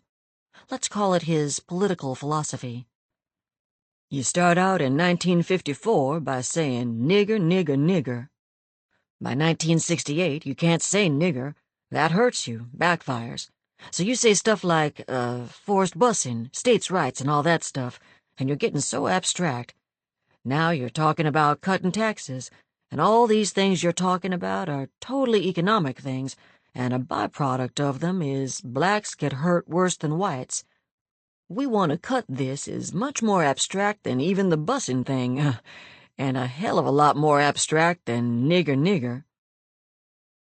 Atwater's description of the Southern strategy coupled well with evangelical concerns of morality, economics, and social order. It also went along well with the colorblind evangelicalism that had started in the late 1960s. The combination of Atwater's Southern strategy with Wyrick's concept of the social precinct, which was a way to put together like-minded conservatives across a geographic space, would create an important voting juggernaut benefiting conservatives. It mobilized white Christians and at the same time demonized those who would not vote based on their morality or the Republican Party line, that is, Democrats. The Southern strategy of using coded words such as states' rights and forced busing then would appeal to evangelicals and would be used by them from the 1980s forward. This epic 1980 Dallas meeting has been described by Sidney Milkis and Daniel Titchener in their book Rivalry and Reform as no less than a marriage between Southern Baptists and Republicans. And I think it is fair to say that it wasn't only Southern Baptists in Dallas who got married to Republicans. Most white evangelicals got married to Republicans. This was a marriage that would spawn a lot of children in the form of the groups evangelicals created to lobby for and promote moral issues. While some have deemed the moral majority a failure in terms of influencing Ronald Reagan's presidential politics, it was a success at both galvanizing evangelicals and creating offshoot organizations to promote family issues that were also invested in influencing education, voting, candidates, and more. In 1977, two major organizations that would prove powerful in the evangelical lobby were formed. That year, Donald Wildman created the American Family Association, and James Dobson launched Focus on the Family. Dobson's other organization, the Family Research Council, would be founded in 1981 and incorporated in 1983. All of these seemingly benign organizations had the specific purpose of lobbying government on evangelical concerns about the family, marriage, abortion, and education. They were also important in fostering an evangelical culture that promoted colorblindness and conservatism. The groups were not overtly racist, and all would at times feature African Americans in promotional materials, on radio shows, and as speakers at conferences. Yet the underlying message of these groups was that morality was essential to preserving the nation, and that the sexual immorality of America, including race mixing, would be its downfall. Much like the 19th century admonitions to protect white womanhood and discourage miscegenation, the message from evangelicals, specifically white evangelicals, was that they were poised to save the nation and civilization. If people would follow their lead, including adopting their agendas on abortion, education, voting, and nationalism, America would be much better off than it would be in the egalitarian, openly integrationist future being pursued through the civil rights and youth movements of the 60s and 70s. The same logic explains why opposition to the Equal Rights Amendment, ERA, became important to evangelicals from the 1970s onward. Maintaining the status quo of white male leadership and traditional family values was important to people like Phyllis Schlafly, a powerfully connected Catholic who held sway with evangelicals. Schlafly was a staunch anti-communist and supporter of the John Birch Society. The themes in her book, A Choice, Not an Echo, resonated with many conservative evangelical women in the 1960s. Schlafly viewed the ERA as fundamentally detrimental to the family, and after founding the Eagle Forum in 1972, she used it as the platform for the Stop ERA movement. Schlafly was an important cog in the gears of evangelical political organizing. Due in part to her organization's efforts, the ERA fell short of the number of states needed to ratify it. Schlafly celebrated this on June 30th, 1982, with an over-the-rainbow dinner. While all of this activity pushed evangelicals into the political realm, they continued to seek acceptance in the social realm by practicing the colorblind gospel, even as they supported racial separation and white nationalism more or less under the national radar. Oral Roberts, a well-known healing and prosperity evangelist from Oklahoma, provides one example of how this hat trick was done. Roberts was one of many Pentecostals to hold interracial services. When asked about his racially mixed meetings in the 1950s, he replied, "We didn't talk about it, we just did it." Yet at the very same time, he often acquiesced to the Jim Crow norms of the cities in which he pitched his tent, much as Billy Graham did. The 1960s brought about significant changes in Roberts's ministry. He founded Oral Roberts University in 1963, and then later became a United Methodist minister. When the university was formally dedicated in 1967, Billy Graham spoke at the event. He and Roberts had become friends by this time. But Roberts was interested in more than education, and he made his mark as a shrewd purveyor of entertainment and televangelism. His most interesting foray into the modeling of interracial cooperation, according to Daniel Isgrig, who served as director of the Holy Spirit Research Center at Oral Roberts University, was a TV variety show called Contact. Airing occasionally in prime time beginning in 1969, the show's very first guest was the gospel singer Mahalia Jackson. On that inaugural show, Roberts and Jackson joined hands to pray for God to heal the nation. Isgrig interpreted this hand-holding as Roberts showing the public that Jesus was the answer to the problem of race. That might have been part of Roberts's message, but the gesture was also a strikingly clever move on Roberts's part. By holding the hand of this revered black gospel singer, he attempted to win for himself a broader viewing audience without breaking hard and fast racial norms. Jackson, with her phenomenal singing voice, was not a threat to white evangelicals. She was simply singing and praying, not marching. Roberts thought carefully about how to style and promote Contact as a wholesome Christian entertainment show, as he saw it. Each week, the show opened with the Oral Roberts University World Action Singers, a racially integrated singing group that provided an entertaining song and dance routine that was probably a step up from that of the Lawrence Welk Singers. While this was the era of limited networks, the very first week that the show aired, Roberts reached 10 million viewers. This type of social signaling on the part of evangelicals belied the activities that were going on politically in the late 1960s and 70s. It was an important, even crucial move in order to keep evangelicals culturally in sync with the mainstream, which was generally more liberal. This signaling was also a way to carry along the fundamental core of the evangelical movement, winning souls for Christ, into a new era. So this era of promoting a colorblind gospel had several components. It focused on the individual, not the group. It promoted evangelical culture, such as music, dance, and film, as part of a worldview to be embraced by all races. It used exemplary people of color to promote evangelical race blindness in concerts, through televangelism, and in parachurch ministries. This kind of evangelical interracialism both emphasized evangelicals' ideas about blackness being a marker of piety, especially to Southern church people, and served as an effective shield against charges of racism in a time of significant change in race relations. By casting black people as godly and more spiritual, evangelicals leaned into old tropes about the spirituality of African Americans, while using them to promote interracialism based in religion, not rights. Billy Graham deployed a similar strategy in his revivals. Since the late 1950s, The events had included singer Ethel Waters, who went up to the altar to dedicate her life to Christ in 1957 at Graham's Madison Square Revival. The video recording of Waters at the Billy Graham Crusade in 1969 singing "Where Jesus Is, 'Tis Heaven" demonstrates some interesting racial politics that helped Waters connect with the crowd. Wearing a red dress with a kerchief on her head, she started out by addressing the crowd in a folksy way. "Hi, bless your heart."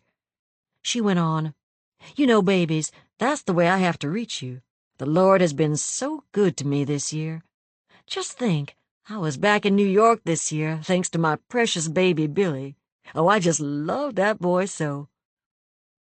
Here she refers to the crowd as her children in a performance of a kind of black motherhood and black piety that was respectful, familial, and, most important, unthreatening. Performances of this sort, which I term performances of Christian blackness, were an acceptable form of integration for evangelicals from the 1960s into the 1980s. Pious and reverent, they met white expectations and produced a cottage industry on the televangelist and evangelist circuit. In addition to Ethel Waters, Billy Graham featured Grammy Award-winning singer Andre Crouch at his revivals, as well as sports figures like Rosie Greer. Greer, who followed up a career as a professional football player by becoming a bodyguard for Robert Kennedy, was known for having wrestled the gun away from Sirhan Sirhan immediately after Sirhan shot Kennedy. Later in his life, Eldridge Cleaver, formerly the Black Panther Party's Minister of Information, became a Christian and gained popularity on the evangelical circuit. Cleaver was baptized at Lake Arrowhead Springs in California, a popular site for evangelical camps. In a prominent New York Times article in 1977, Cleaver claimed that Billy Graham had called Cleaver's conversion the second most important decision for Christ possible. Following Oral Roberts' lead, televangelists across the nation began to integrate their television shows. Pat Robertson, who started the now popular Christian Broadcasting Network in Virginia, invited Ben Kinchlow to co-host his original show. Kinchlow became the show's affable African-American sideman, who often had to put up with Robertson's gaffes. In California, Jan and Paul Crouch, founders of the Trinity Broadcasting Network, drew from the network of black pastors and gospel artists who had performed in Southern California at Anaheim's Melodyland to provide music and testimonials for their shows. As time passed, such integrated interracial relationships as promoted by these evangelical leaders trickled down into what would be called the megachurch movement that began in the 1980s.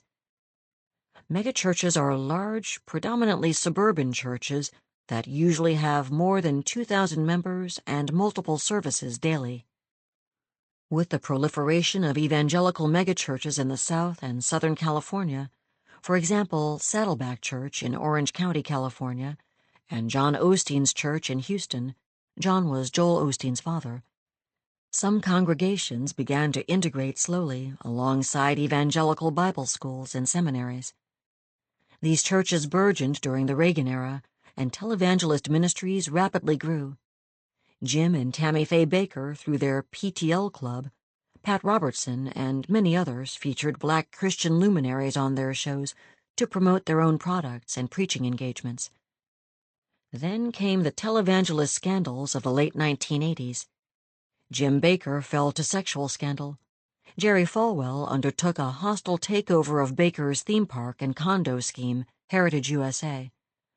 Americans were treated to the spectacle of Jimmy Swaggart crying, "I have sinned," after being caught trolling for sex workers.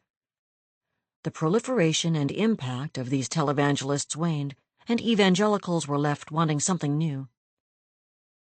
The end of the Reagan era and the subsequent presidential campaign of 1988, which pitted Republican sitting Vice President George H.W. Bush against Democrat Michael Dukakis, signaled a shift in evangelical political action as the 1990s unrolled. Indeed, Bush faced an evangelical primary challenger, Pat Robertson, the owner of Christian Broadcasting Network. While Bush won the Republican nomination, Robertson did so well for a while as to come in second in the Iowa caucus. It is safe to say that Republicans took notice. This is the moment when, leaving nothing on the table, Republican strategist and campaign advisor Lee Atwater deployed his infamous Willie Horton ad campaign against Democratic candidate Michael Dukakis. This was a baldly race-baiting TV production that featured Horton, a prisoner who had raped a white Maryland woman and bound and stabbed her boyfriend while on furlough during Dukakis's term as governor of Massachusetts. Using this ferociously racialized campaign against Dukakis had ramifications for years to come, both in general cultural perception and in the actual criminal justice policies of the 1990s. By playing to scurrilous images dragged out of the 19th century of black men as beasts and rapists, and by simultaneously courting the evangelical vote, Bush was able to win the election. Atwater's Southern strategy worked. Bush may have won the votes of the vast majority of evangelicals and the election, but his erstwhile opponent Pat Robertson a year later proceeded to found the immensely influential and clearly politically directed Christian Coalition. In October 1989, the Christian Coalition was created to help support grassroots political action by Christians, that is, evangelicals. Robertson wanted to capitalize on the enthusiasm he had seen on the campaign trail, and to continue with the political tradition in which he had grown up, as his father, A. Willis Robertson, had served in the United States House and Senate and was also a segregationist. By this time, Robertson had already amassed a fortune in television, but now he wanted to participate in the political realm, and he wanted to invite other Christians at every level of society to do so as well. The Christian Coalition, like many evangelical organizations of the day, was concerned with abortion, homosexuality, and other, as they saw it, moral issues, but it rocketed to success as a powerful lobbying arm under the control of Ralph Reed, who was hired as executive director in 1990. Reed, who was president of his college Republicans chapter, had spent his undergraduate years writing columns for the student newspaper about such topics as black genocide, decrying a high rate of abortions in the African American community. This angle was and continues to be an important strategy for evangelicals to reach out to church-going African Americans in order to bring them into supporting the pro-life position and into voting for conservative issues. Through the local chapters of the Christian Coalition, Reed established a powerful network of evangelical voters and lobbyists who, setting up dedicated offices in Washington, D.C., could phone bank and send faxes to the House and Senate on issues of evangelical concern. Most important, they produced voters' guides that were openly distributed at churches across the nation. I should know. I got a couple in the run-up to the 1992 election. The Christian Coalition did serious work to organize evangelical voters. Not only did their voters' guides give evangelicals a list of who to vote for to take with them to the polls, but the coalition also, according to historian Daniel K. Williams, presented evangelicals as a persecuted minority. This was a key concept marking a key moment, as this way of thinking helped to transform the grassroots evangelicals trained by the Christian Coalition into a motivated, determined voting bloc. With victories in local and statewide elections starting in 1990, the Christian Coalition began to align itself solidly with the Republican Party. In 1992, despite evangelicals' love for Republican primary candidate Pat Buchanan, the coalition backed George H.W. Bush against Bill Clinton for president. Bush overtly accepted the coalition's help, putting himself squarely on their side in what sociologist James Davison Hunter called the culture wars, as he titled his 1991 book. The culture wars became the defining phrase for evangelicals in the 1990s, a decade that saw the Christian Coalition become a major force in pushing a moral and social issues-based agenda that opposed abortion and homosexuality and promoted conservatism. And African Americans were targeted as part of the coalition's plan. According to Daniel K. Williams, Ralph Reed made special efforts to reach out to Black Americans on educational and gay rights issues. This was part of a broad strategy to pursue stronger ties with African Americans in spite of the punishing to blacks racial politics of the Reagan and Bush eras. Counterintuitively, perhaps, this strategy entailed efforts at racial reconciliation. The racial reconciliation movements of the 1990s between white evangelicals and African Americans took several forms and met with varying degrees of success. Before the 1990s, an attempt at racial reconciliation often took the form of joint church services or days of visitation between churches. Occasionally, individuals would come out with apologies for previous racist behavior, including Jerry Falwell, who apologized for criticizing Martin Luther King Jr. No matter that Falwell went on to oppose in 1983, along with Senator John McCain, the establishment of King's birthday as a national holiday. Much in keeping with evangelical theology, racism at that time was not considered a corporate sin, it was an individual sin. Even on that score, not many white evangelicals apologized for the racism that lurked in their hearts. Not until the 1990s did evangelicals begin to consider the possibility of a broader social culture of racism. The change was noticeable over the course of the 20th century's final decade, and one of the catalysts for the changing conversation came from a football coach. Another catalyst was a recorded police beating, which does not fail to reflect other horrifying images that continue to this day. In 1990, then University of Colorado Boulder football coach Bill McCartney started a Christian men's group called Promise Keepers. Much of both positive and negative tinge has been written about Promise Keepers, envisioned by McCartney as a movement for training and teaching on what it means to be godly men and evangelical men, but it is important to mark its founding as a moment that promoted racial reconciliation. By some measures, it was the first large and popular movement to do so. For McCartney, the drive for racial reconciliation came from his experiences as a football coach and the death of a former player on his team in the 1980s. The crowd that attended McCartney's first Promise Keepers meeting, which was designed to support men in small groups, was very white. McCartney felt that men did not want to be sermonized to about racial reconciliation. They wanted to roll up their sleeves, get in deep, and be in relationship.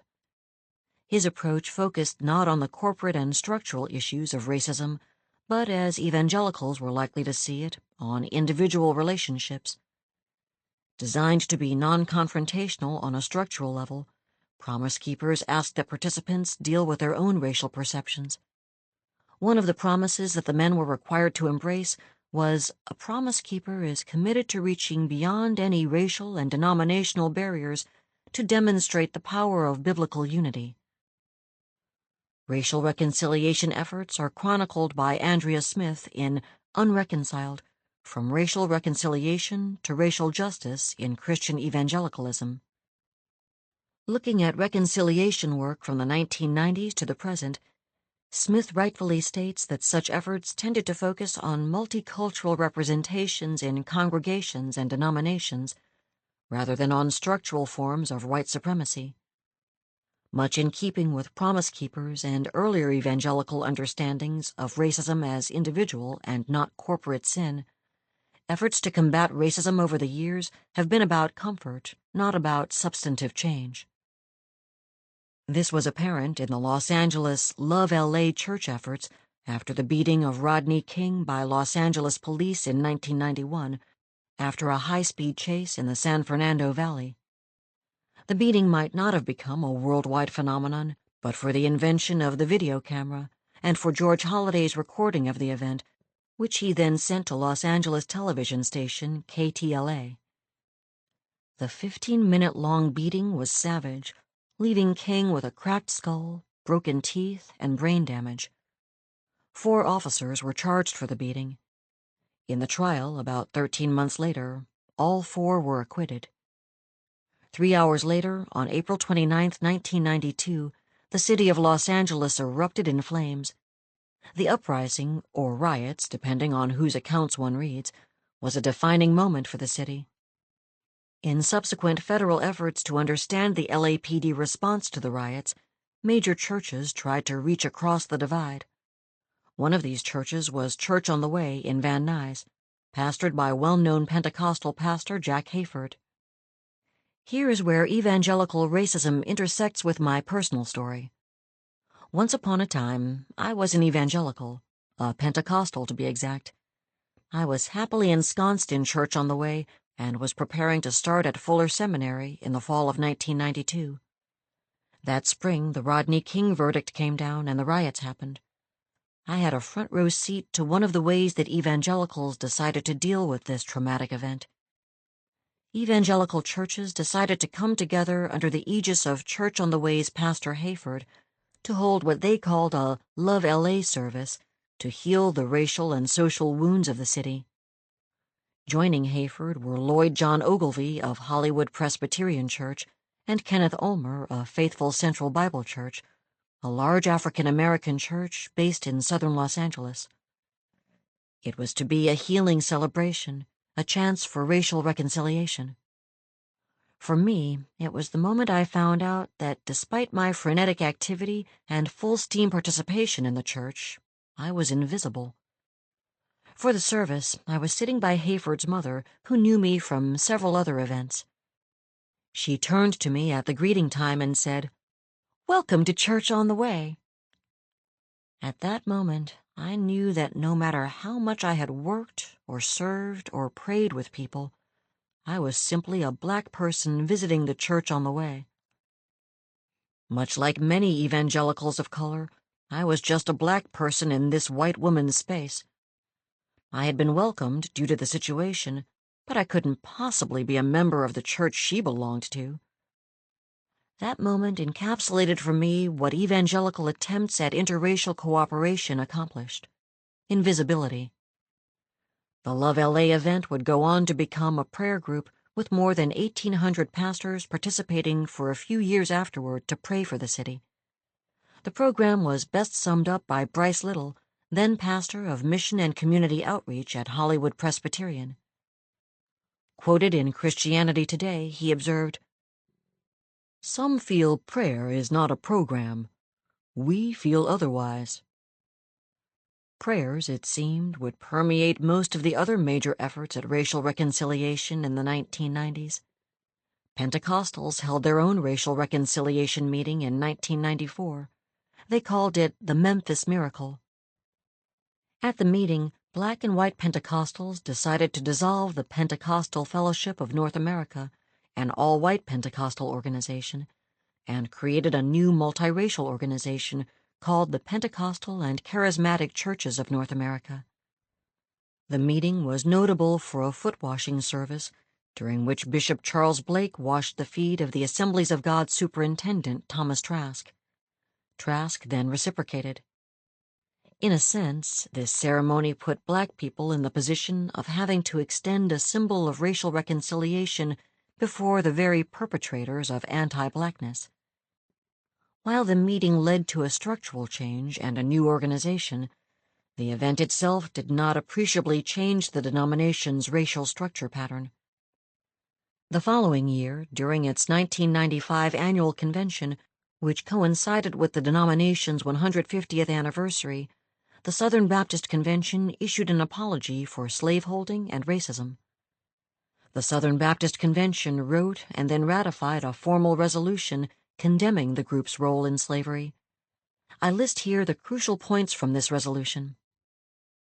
Be it further resolved that we lament and repudiate historic acts of evil such as slavery, from which we continue to reap a bitter harvest, and we recognize that the racism which yet plagues our culture today is inextricably tied to the past.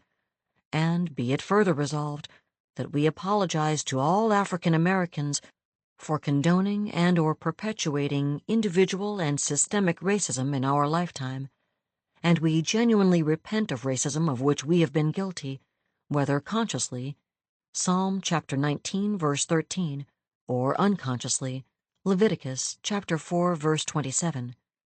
And be it further resolved that we ask forgiveness from our African American brothers and sisters, acknowledging that our own healing is at stake.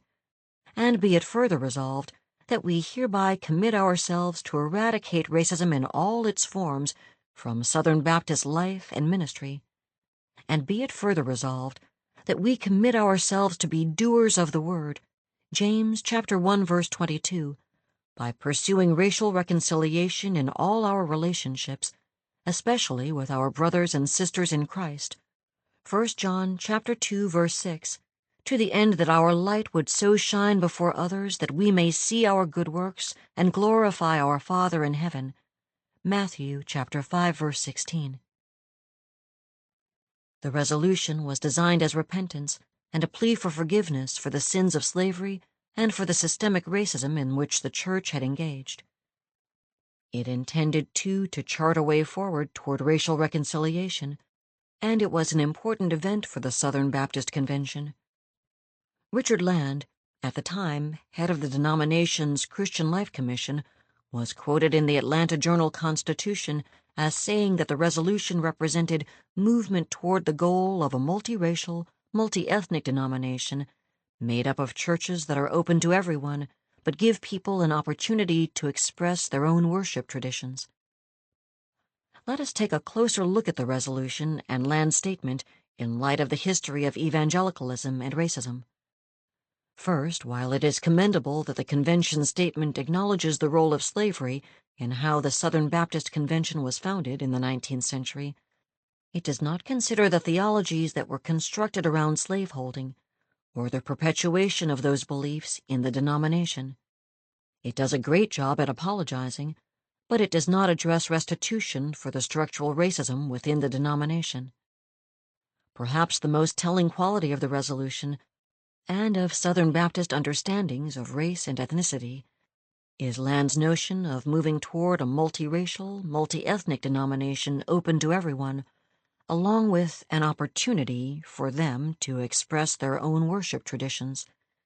In other words, everyone is welcome, and you can even play your black gospel music. But this invitation ignores the much harder work of racial reconciliation that fosters a multicultural congregation, individual relationships among all kinds of people, and the modeling of togetherness through an appreciation of religious traditions. The resolution does not deal with the roots of racism that run deep within both the religious and the political positions of the denomination.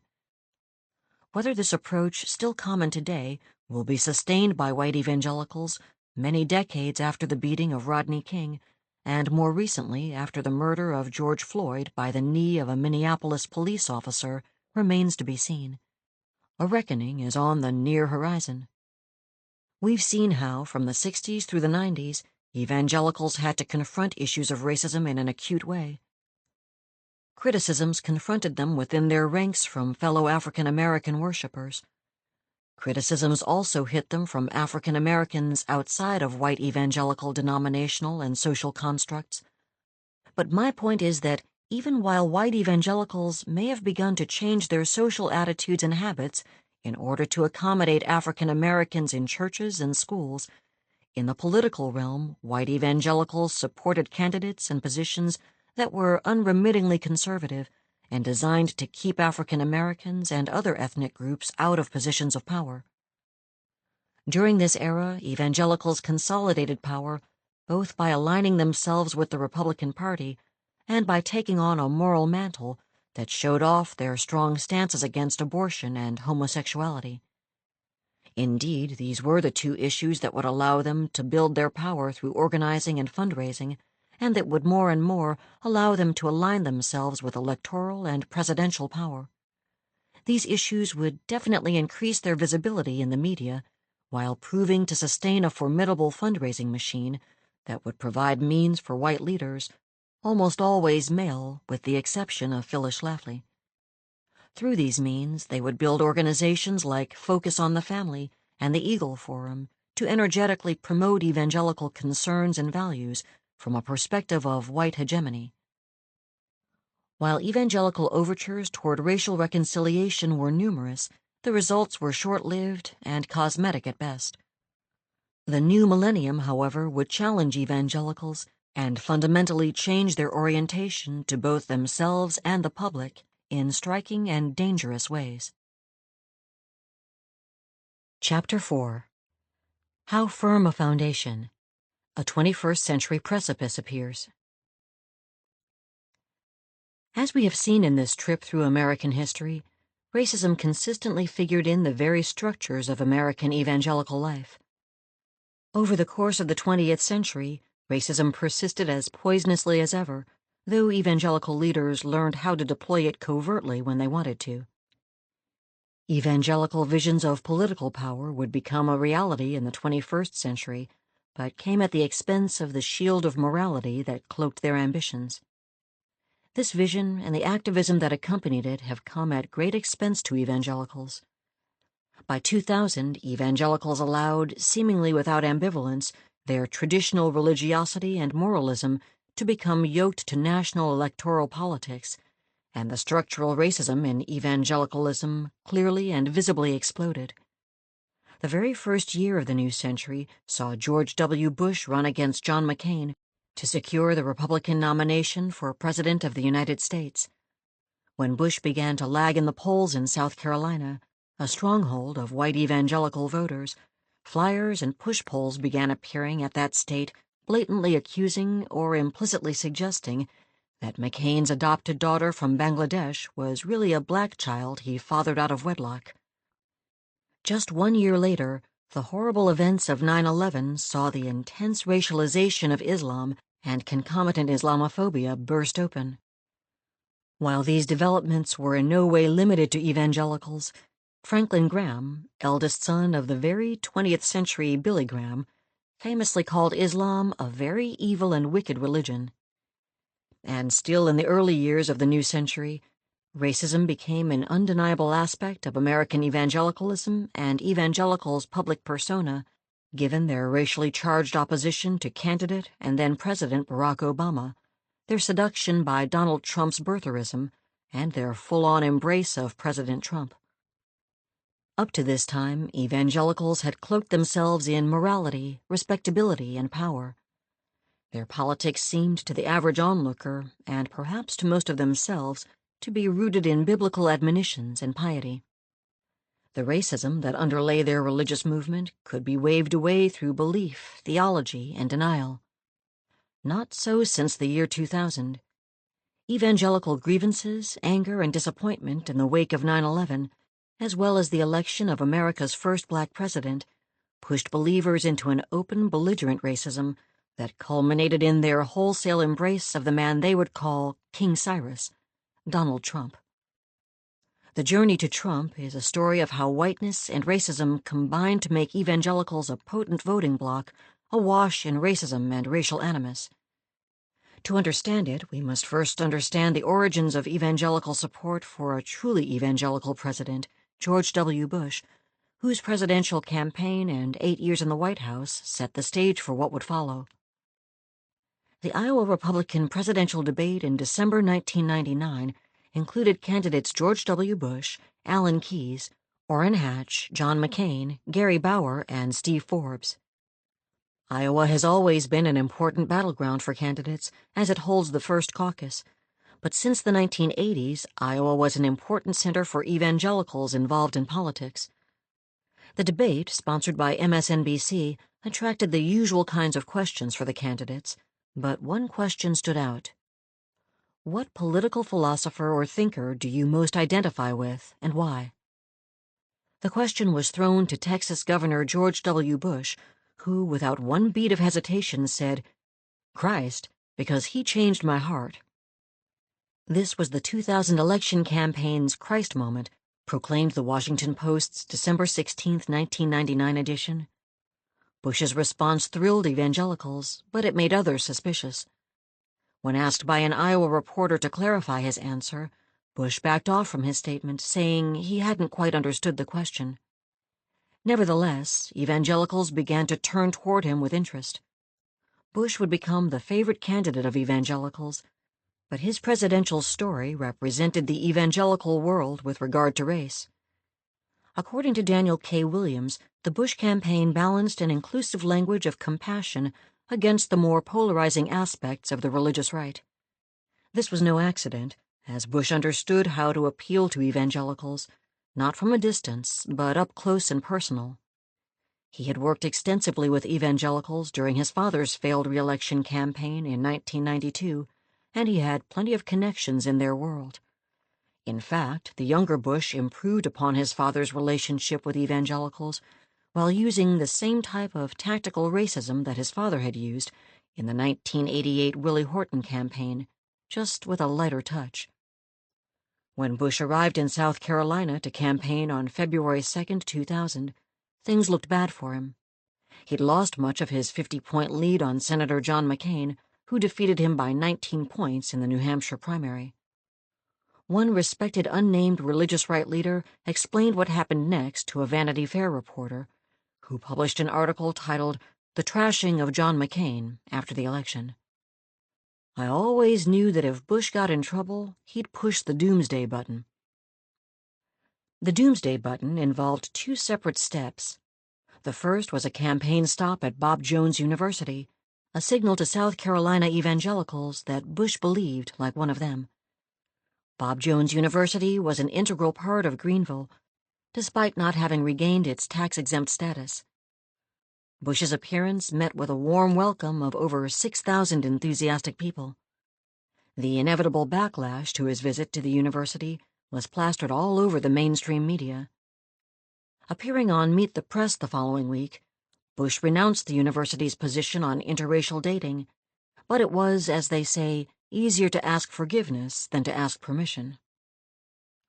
The visit paid off for Bush in many ways, but it was Ralph Reed's pledge to Karl Rove that he could deliver in South Carolina that spurred on the full-court press against McCain. Rove, a Republican political strategist who worked for both George H.W. Bush and his son, knew the kinds of tactics that the Bush family had previously employed with regard to race.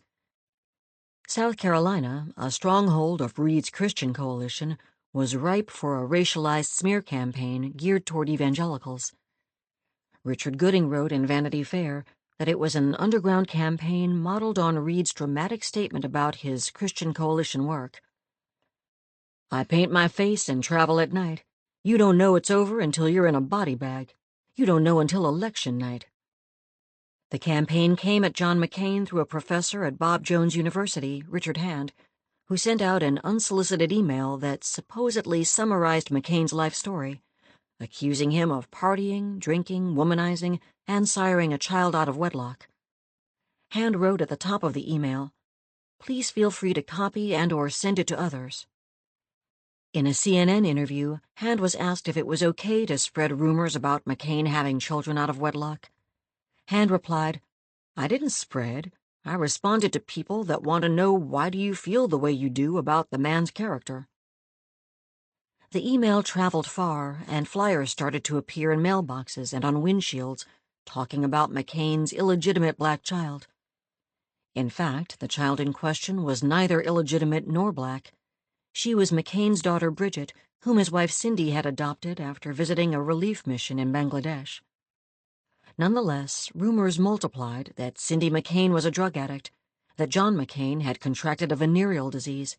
It was brutal. While McCain struggled to recover from all the hits, he made the mistake of committing what to South Carolinians was sacrilege when he called the Confederate flag a symbol of racism and slavery.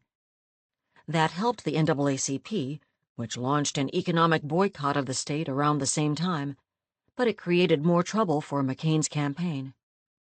Bush ended up winning the state by 11 points. Soon after the primary, Bob Jones University changed its policy and began to allow interracial dating on campus. In retrospect, the attack on McCain says much about the marriage between the Republican Party and evangelicals in the 21st century. While Billy Graham had once sought relationships with presidents, now political operatives, evangelical political action groups, lobbyists, and a cable and radio media empire all came together to support the candidates most likely to defend evangelical programs. It also showed just how much race, despite the racial reconciliation efforts of the 1990s, remained not only a problem, but also a political tool evangelicals willingly wielded to win races, smear campaigns, and shore up their base. Bush eventually became President of the United States after a hotly contested Florida election whose outcome was decided by the Supreme Court. His two terms had several defining moments in terms of race, the most important of which occurred in the aftermath of 9/11 and of Hurricane Katrina. The 9/11 attack opened up a national wound.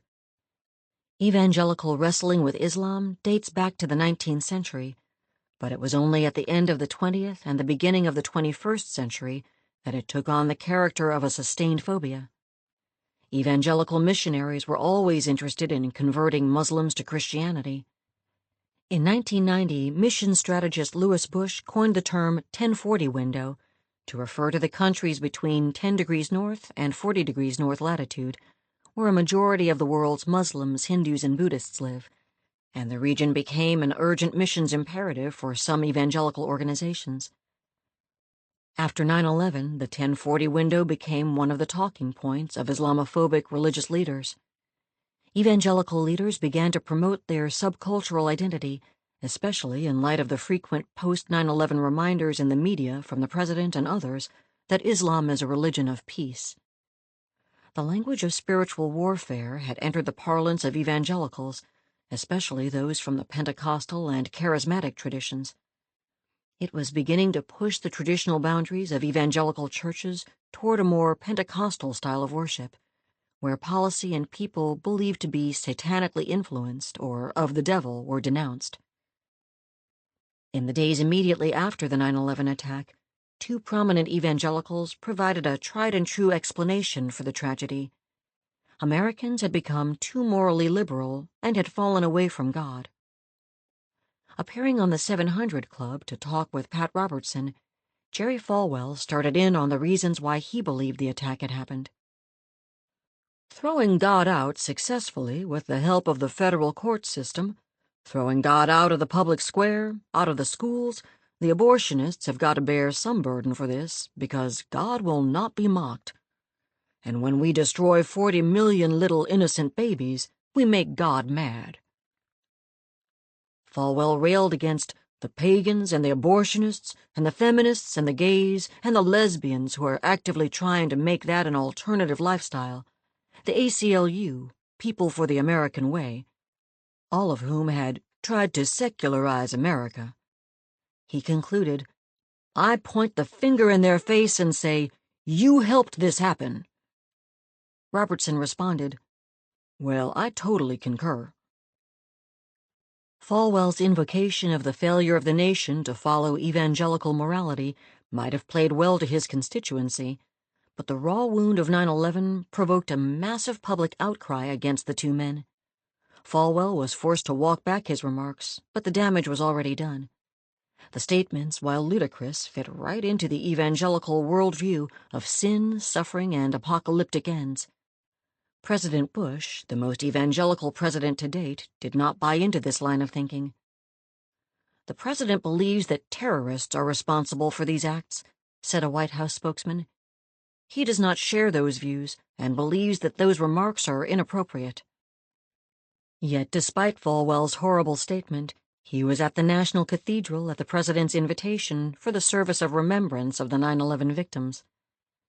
Regardless of how he felt about what Falwell had said, Bush could not fail to extend an invitation to one of the biggest evangelical political leaders in the nation.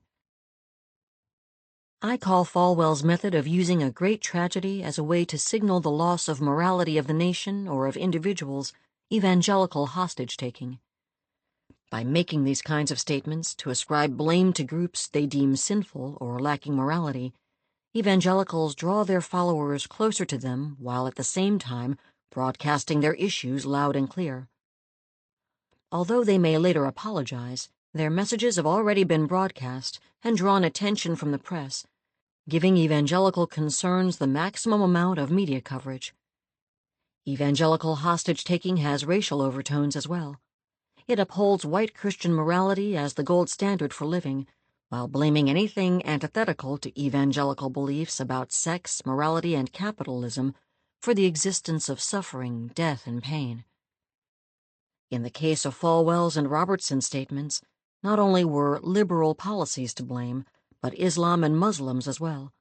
And this was only the beginning of evangelicals' shift to focusing their ire on Islam and Muslims in the post-9/11 world.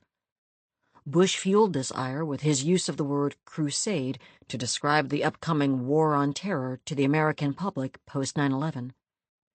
The use of the word crusade in the context of an armed response to the Al-Qaeda attack resonated with evangelicals' apocalyptic beliefs, as well as their belief in the discounted but often cited Clash of Civilizations thesis of Samuel Huntington.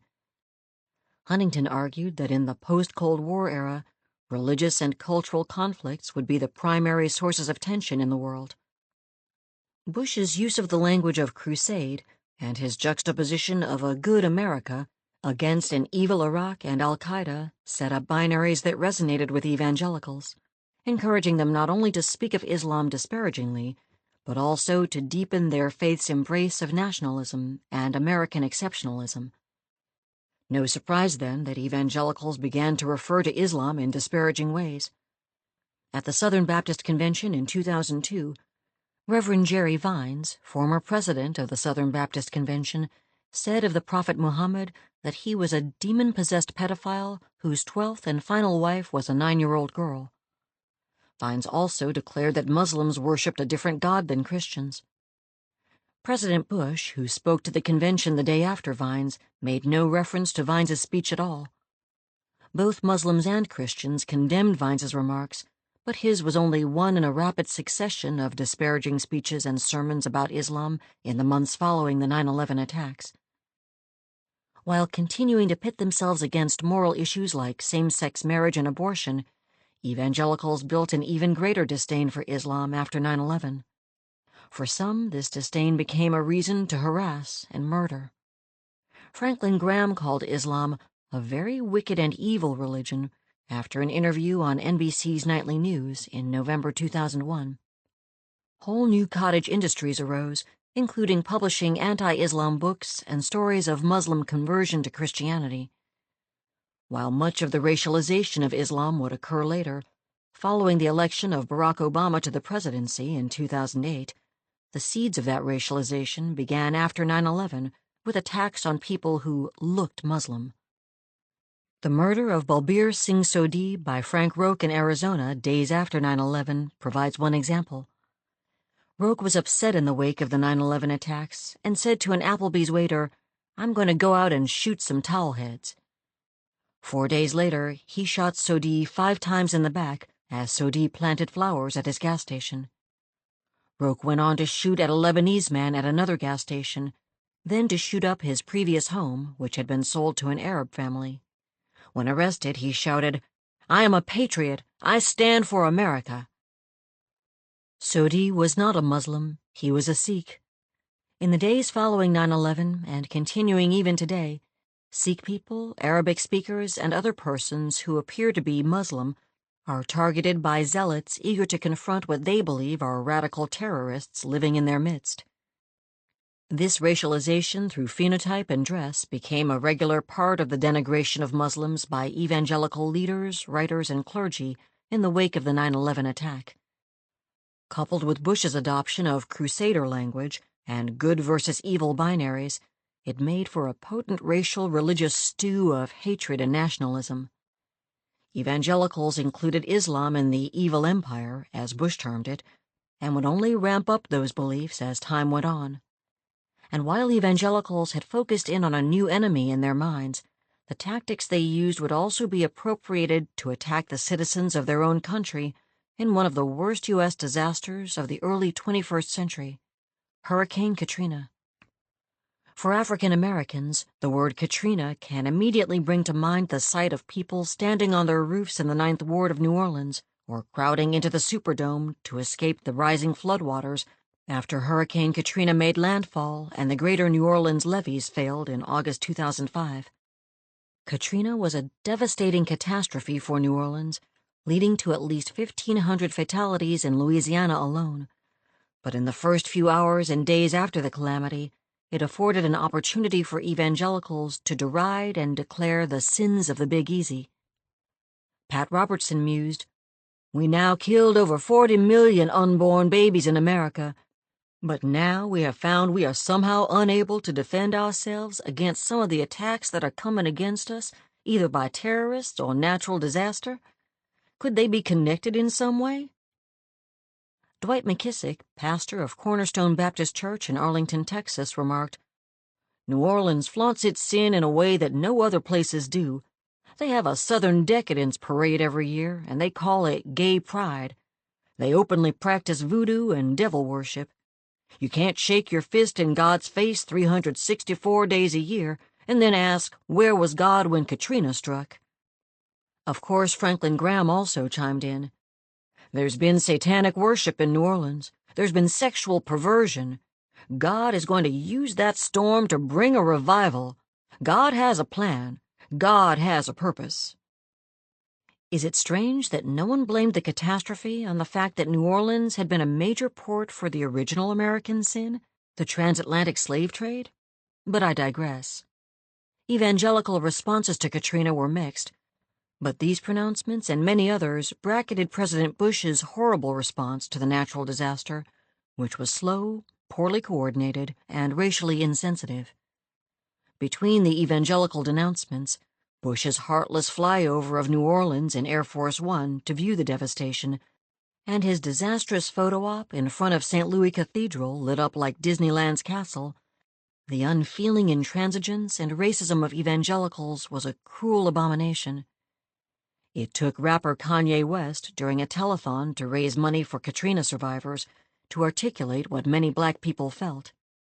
George Bush doesn't care about black people. Bush later called this the lowest point of his presidency, though West apologized for the comment. The fact remained that Bush's inadequate response to the impending disaster and his stupid statements to the then director of FEMA, Michael D. Brown, such as, "Brownie, you're doing a heck of a job," when black bodies were found in attics in the Ninth Ward, smacked of ignorance and blithe neglect. Evangelicals' political, moral, and theological concerns had come together to create a harsh, uncaring posture towards suffering and disaster. Rather than seeing events like 9/11 or Katrina as man-made murders or natural disasters, they chose to blame the dead, dying, and suffering for moral infractions that violated deeply held evangelical beliefs. At the same time, evangelicals constantly referred to themselves as victims, a persecuted minority because of their faith. These contradictions and this strategy of evangelicals to use morality as a cudgel to mask racism became a regular feature of the Bush era and beyond, setting the stage for the much more virulent, in-your-face racism of the 2008 election and its aftermath. The 2008 presidential election represents a turning point in the story of evangelical racism. It marked the first time the United States had an African-American Democratic candidate for president, Barack Hussein Obama. The election launched a new class of evangelical power brokers, Pentecostals and charismatics who embodied much of the racial politics of evangelicalism, and aggrieved evangelical leaders like Franklin Graham, Robert Jeffress, and others who articulated a more radical message of morality through race and racism. Finally, it was a woman, Sarah Palin, John McCain's running mate, who clearly set out a refreshed version of evangelical morality politics, the politics of grievance, racial resentment, and American exceptionalism. Palin harnessed the seething resentments that grew throughout the campaign season, making public the racism that had long been festering right beneath the surface of evangelical life. Most important, she created the blueprint for the 2016 presidential campaign and a whole cottage industry of right-wing media, which evangelicals capitalized on. John McCain was not evangelicals' first choice for their 2008 candidate. Former Senator Fred Thompson, who did not win a single primary, and Mike Huckabee, the governor of Arkansas, were leading contenders. Neither could pull out the wins they needed, however, and McCain became the nominee over the protests of evangelical leaders like James Dobson, who did not care for him. McCain had to resort to trying to get those on the margins of the evangelical world to support him, namely John Hagee, a Texas pastor and the founder of Christians United for Israel, CUFI, and Rod Parsley, a bombastic, charismatic megachurch pastor from Ohio. Both ended up being jettisoned from the McCain campaign. Hagee because he said their God sent a hunter in Hitler to fulfill biblical prophecy, and parsley after he called Islam inherently violent and an antichrist religion. Meanwhile, Obama had his own pastor problems. The Reverend Dr. Jeremiah Wright, his pastor in Chicago, gave a sermon in which he invoked a Jeremiad saying, "God damn America." Fox News replayed the sermon ad nauseum, and it followed Obama throughout the campaign. In the wake of the furor over Wright's sermon, Obama gave a race speech in Philadelphia on March 18, 2008, notable for being the first speech of its kind given by a presidential candidate, in which he attempted to deal with Wright's characterization of America, his own Christian belief, and the racism of the campaign. While the speech was lofty and enlightening, it betrayed Obama's weak spot. He always believed that his opponents would rise to the occasion rather than sink to the depths of racial animus. Obama's naive belief that Republicans and evangelicals by default would play fair was a major miscalculation on his part, not just in the campaign but in his presidency. By March 2008, questions were already being raised about Obama having studied at a madrasa as a youth in Indonesia, and rumors were circulating about him not being an American citizen. These rumors eventually morphed into the birtherism campaign, which claimed that Obama was a Muslim and was not an American citizen because his father was Kenyan. By August 2008, meanwhile, McCain's people had tried every way they could think of to get the religious right on board with his campaign, even creating a commercial called The One that insinuated Barack Obama was the Antichrist. The brainchild of Fred Davis, who was a close friend of Ralph Reed, head of the Christian Coalition, the commercial showed Obama as a sinister figure, a la the Left Behind series. The ad opens with an ominous voice saying, "It should be known that in 2008 the world shall be blessed. They will call him the One." The ad goes on to show Obama as a megalomaniacal figure who promises to heal the world, uttering the phrase, "We are the ones we've been waiting for." With its ominous language, the tone of the ad was designed to invoke and play on the apocalyptic beliefs of evangelicals. At the same time, rumors that Obama was not American but Kenyan and a Muslim were making the rounds in email chains and on right-wing conspiracy websites. Ultimately, though, it was not racist ads or rumor-mongering, but McCain's selection of Governor Sarah Palin of Alaska as his vice presidential running mate that won evangelicals over to McCain. Born Catholic, Palin was raised in the Assemblies of God, Pentecostal faith. She attended a non-denominational church in Wasilla, Alaska, and was mother of 5, including Trig, a child with Down syndrome who was not yet 1 year old.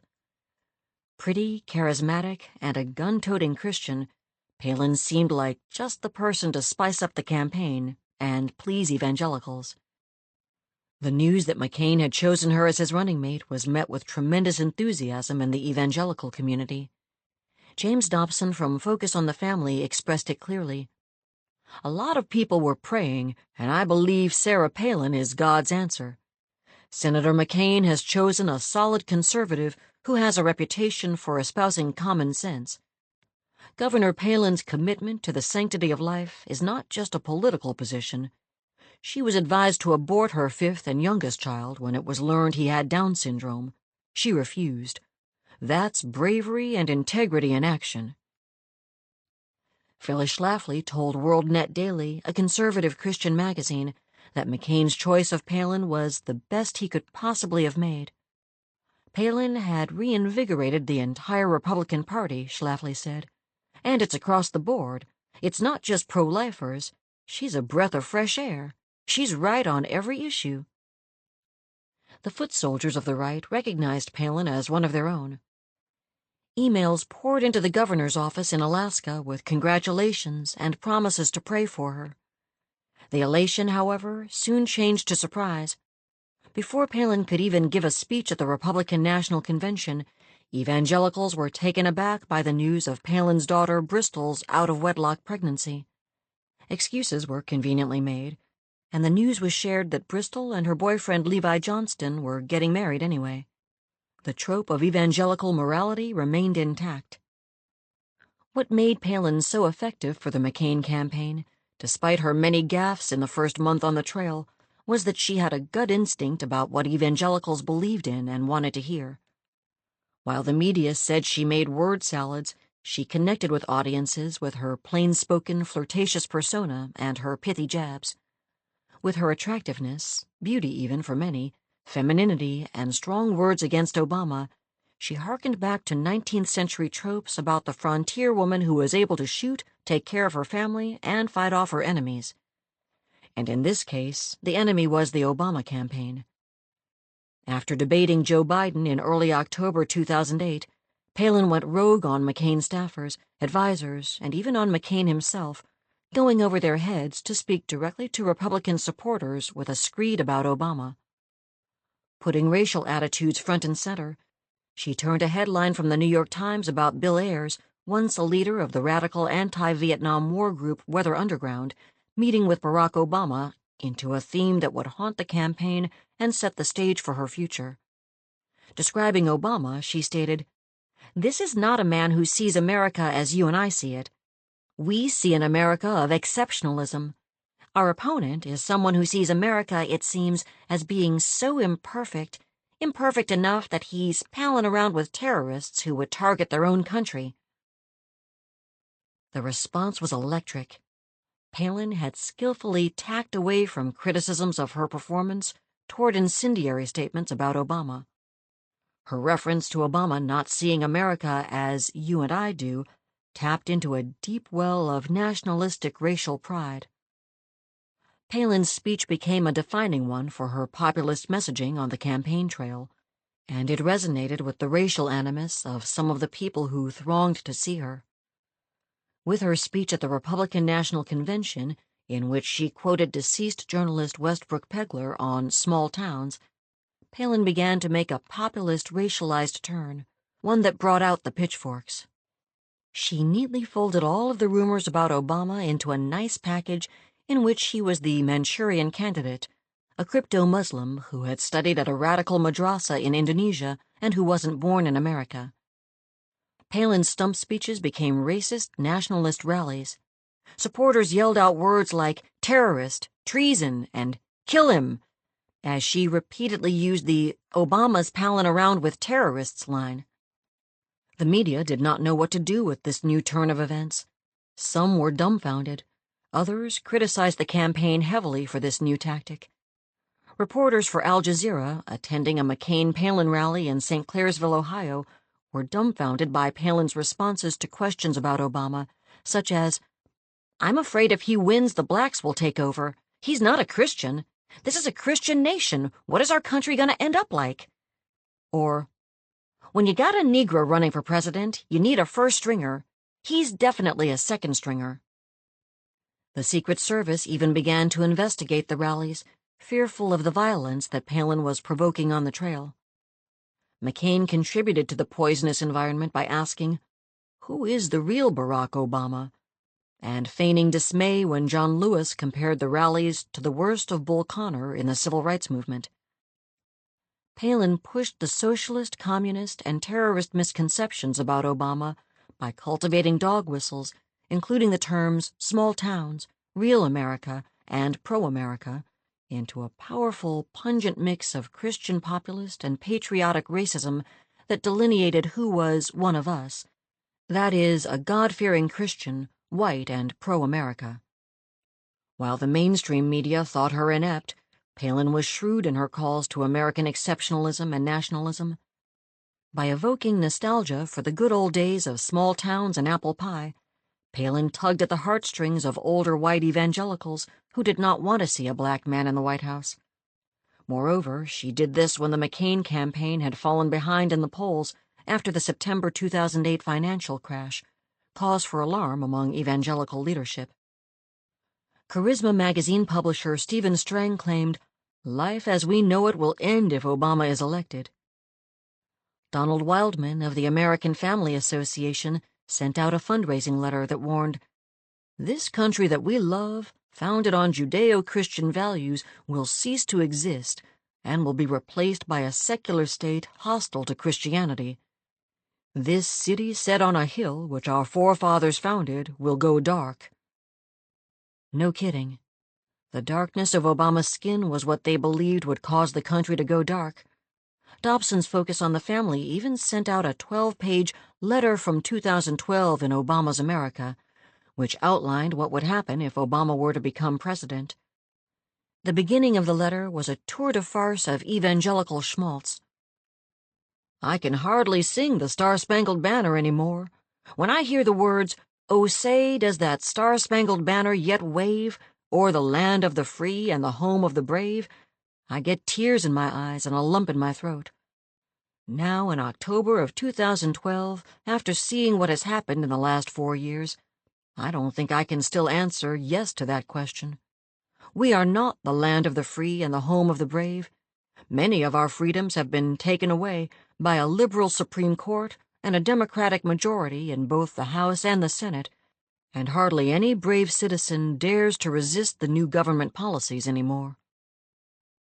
The letter went on to predict the appointment of liberal Supreme Court justices, that the Supreme Court would declare same-sex marriage a constitutional right, and that the Boy Scouts would have to hire homosexual scoutmasters and allow them to sleep in tents with young boys. Dobson's imagination offered insight into the fear-mongering and incitement happening in evangelical circles, alongside the decline of McCain and Palin in the polls. Evangelicals were so fearful of an Obama win that conservative right-wing evangelicals piled on about Obama. Day Gardner, president of the National Black Pro-Life Union, put out a press release challenging Obama's Christianity because of his pro-choice stance. "Obama says he is a Christian, yet he supports abortion, all abortion. So what God does Obama worship? What kind of Christian would openly and purposefully go against the Bible, the Word of God? Maybe one who is not a Christian at all." Thus, the 2008 election cycle marked a new juncture in evangelicalism and racism. The election of Barack Obama was a sign of the apocalypse for evangelicals. Because of the marriage of evangelical morality to the Republican Party, all in the service of maintaining white conservative male leadership, the election signaled a failure of the evangelical political machine. It also stripped the gloves off the carefully crafted racial reconciliations of the 1990s and moved evangelicals toward an alliance with outwardly racist movements. Evangelicals found themselves making friends with strange but like-minded conspirators who promoted their ideologies and took them down a path toward embracing openly racist memes and themes to get their messages out. The most important of these new friends was the Tea Party. Birthed in the heart of capitalism, the new evangelical partner did not originate from the pulpit, but from a fiscal evangelist on a trading floor. On February 19, 2009, Rick Santelli, an on-air personality at CNBC, made a rant from the floor of the Chicago Mercantile Exchange that would bring about a new political movement. Asked to comment on President Obama's plan to shore up underwater mortgages, Santelli said, "The government is promoting bad behavior." He trashed the plan. "How many of you people want to pay for your neighbor's mortgage that has an extra bathroom and can't pay their bills? Raise your hand." No hands were raised. Chants of "No" arose around him, and then Santelli said in exasperation, "We're thinking of having a Chicago Tea Party in July. All you capitalists that want to show up to Lake Michigan, I'm going to start organizing." Looking back, Santelli's speech is telling, for in it lie seeds of religiosity that sound like the prosperity gospel, the belief that God wants you to be rich, and if you pay your tithes and offerings and believe, God will bless you abundantly. Bad behavior is code for immorality, and equating fiscal responsibility with morality was a move that resonated strongly with evangelicals, for whom this language was part of their history. Many evangelicals share beliefs of capitalism, the founding of America, and the idea that wealth is a blessing. Santelli's message rallied not only fiscal conservatives, but evangelicals as well. His rant became the founding moment of the Tea Party, defined by political scientists Theda Skocpol and Vanessa Williamson as a movement of grassroots activists, roving billionaire advocates, and right-wing media purveyors who create the Tea Party and give it the ongoing clout to buffet and redirect the Republican Party and influence broader debates in American democracy. The Pew Forum on Religion and Public Life conducted a survey on the Tea Party in February of 2011. It found that Tea Party supporters tend to have conservative opinions not just about economic matters, but also about social issues such as abortion and same-sex marriage. In addition, they are more likely than registered voters as a whole to say that their religion is the most important factor in determining their opinion on these social issues, and they draw disproportionate support from the ranks of white evangelical Protestants. David Brody, correspondent on the Christian Broadcasting Network, called evangelical or Christian supporters of the Tea Party Teavangelicals in order to separate them out from the regular Tea Party members. It is worth unpacking Brody's term because it gets at the downward spiral of evangelical racial politics. Teavangelicals believe that God, not government, is the first authority they should answer to. Criticizing government spending on the poor and government entitlements is one of the ways they make racist arguments without using racist language. Words like poor and entitlement are used to describe people of color, especially African Americans, as lazy and unwilling to work. This neatly dovetails with the Weberian Protestant ethic that many evangelicals espouse, an ethic of hard work, thrift, and a belief in capitalism and free markets. As Kevin Kruse points out in his book, One Nation Under God, How Corporate America Invented Christian America, capitalism and Christianity in America melded with free enterprise in the 20th century. This affinity created an interesting synergy in the 21st century, supplanting the values of caring for the poor and the indigent with the values of free markets, individual responsibility, and a sense that the government should not provide assistance to those whom Teavangelicals viewed as unable to manage in the marketplace, whatever the reasons might be. This shift also made room for the charismatic and Pentecostal wings of evangelicalism, which believed in the prosperity gospel. This belief explains why, in part, Teavangelicals and some evangelicals have opposed health care reform. They believe that if you are blessed by God, God will provide for you. The shift in evangelicals' relationship to both capitalism and government was in process prior to the Tea Party, but the Tea Party movement accelerated it. Not only was the Tea Party about money, but it also was a space in which evangelicals could express all of their grievances and the racial animus that had festered during the 2008 election cycle, and magnify these feelings within a movement that cast them as real Americans and patriots. Evangelicals' alliance with the Tea Party positioned them as arbiters of fiscal policy and of how that fiscal policy should affect their communities and the nation. Most troubling, it gave license to the racism, birtherism, and Islamophobia that arose during the election cycle. All of this was amplified by those right-wing media purveyors who, with Facebook, Twitter, blogs, and news outlets, became the town criers of the movement. The Tea Party movement and its raucous rallies, where participants dressed up in tricorn hats, became hotbeds for racist grievance. Posters displayed signs depicting President Obama as a witch doctor, with the caption Obamacare, and others read, "Obama's plan is white slavery. We don't need a Kenyan Marxist," and "Monkey see, monkey do." Sarah Palin became one of the movement's darlings, and Tea Partiers helped figures like Palin and Glenn Beck gain traction on the political scene in 2009 through 2010. Beck, a former alcoholic, radio personality, and Mormon convert, dominated the Fox airwaves from 2009 until 2011 with his show Glenn Beck. It featured a prominent chalkboard with much scribbling and a series of guests designed to teach Fox viewers about the latest conspiracy theories, the evils of socialism, and the dangers of academics such as Francis Fox Piven and philanthropist George Soros.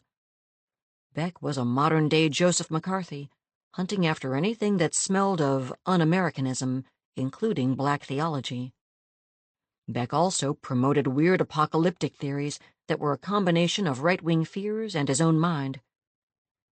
Though his star began to wane in 2011 when he proposed that the Arab Spring was about a caliphate being set up in the Middle East, his media footprint in 2010 was formidable. Not only did he occupy the 5 to 6 p.m. EST time slot on Fox, but he also had a daily radio show and ran a popular website.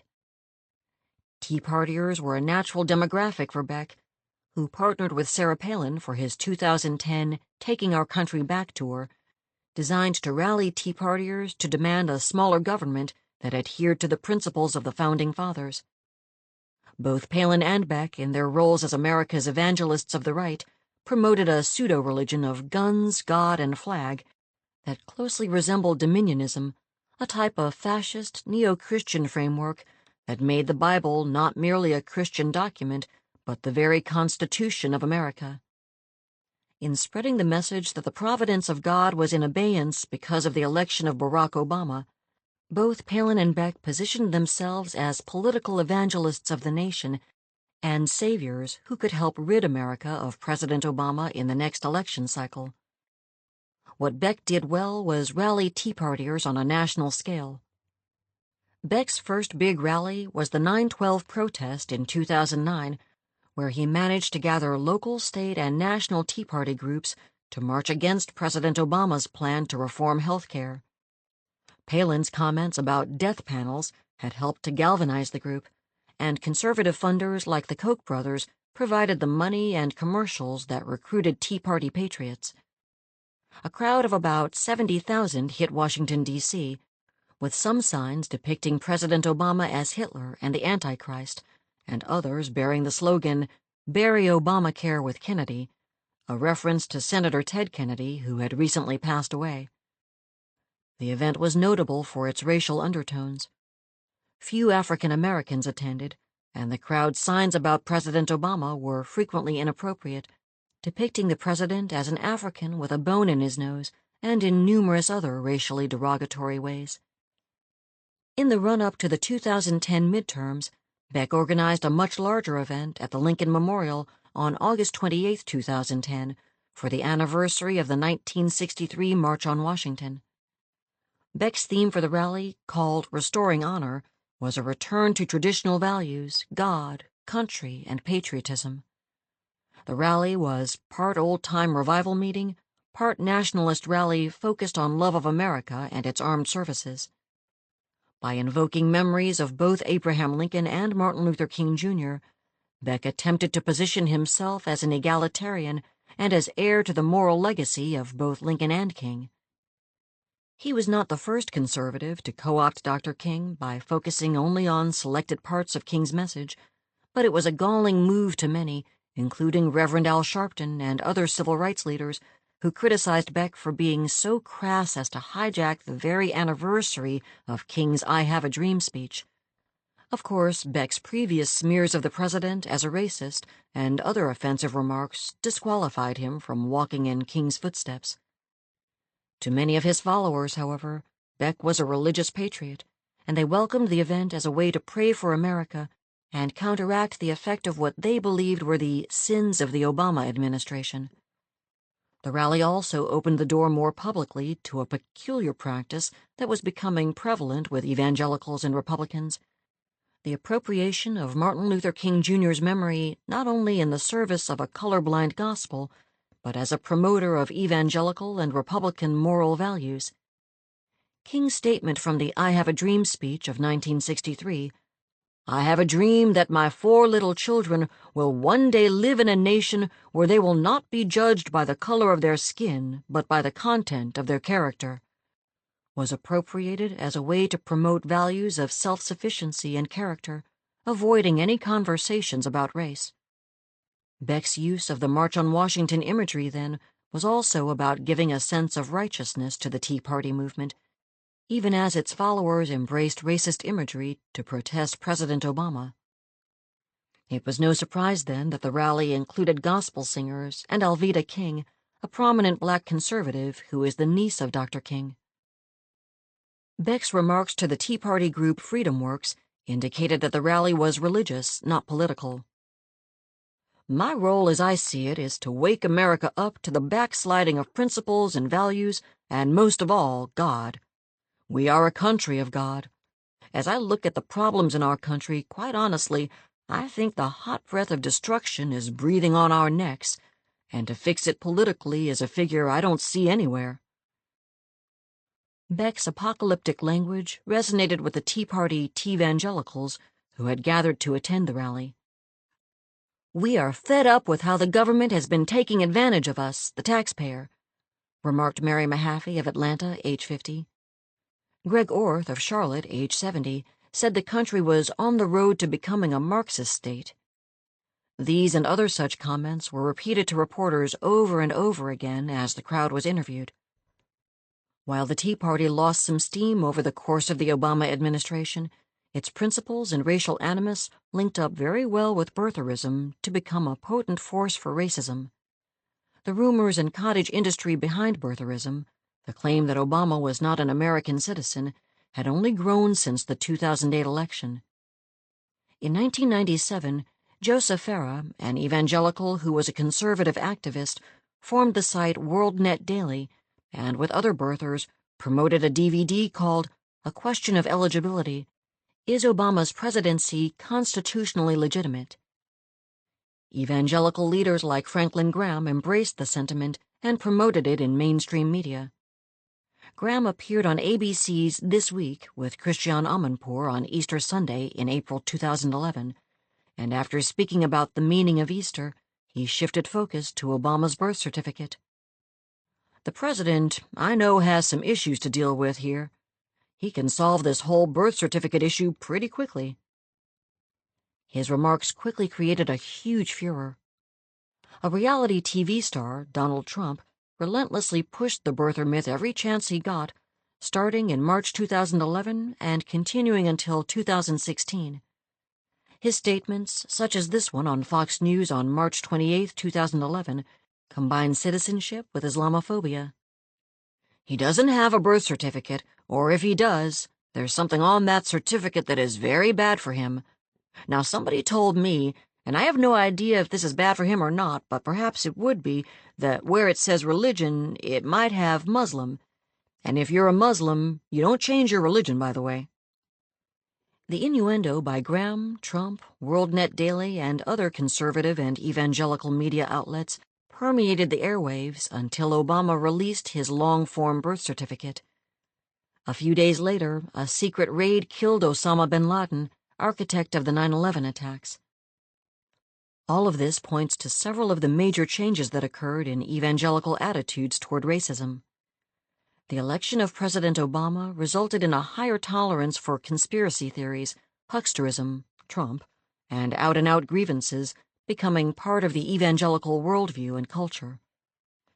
Even though many younger evangelicals found themselves voting in 2008 and 2012 for Barack Obama, older evangelicals viewed him as a threat, not only to their ideals of the presidency, but also to existential beliefs about their white nationalistic Christianity that had been an essential part of messaging from both their denominations and their media leadership.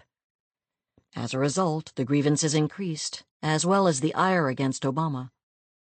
Evangelicals began to use the language of religious freedom as a way to exclude LGBTQ persons from civil rights and to lobby for special status in cases such as the Masterpiece Cake Shop case.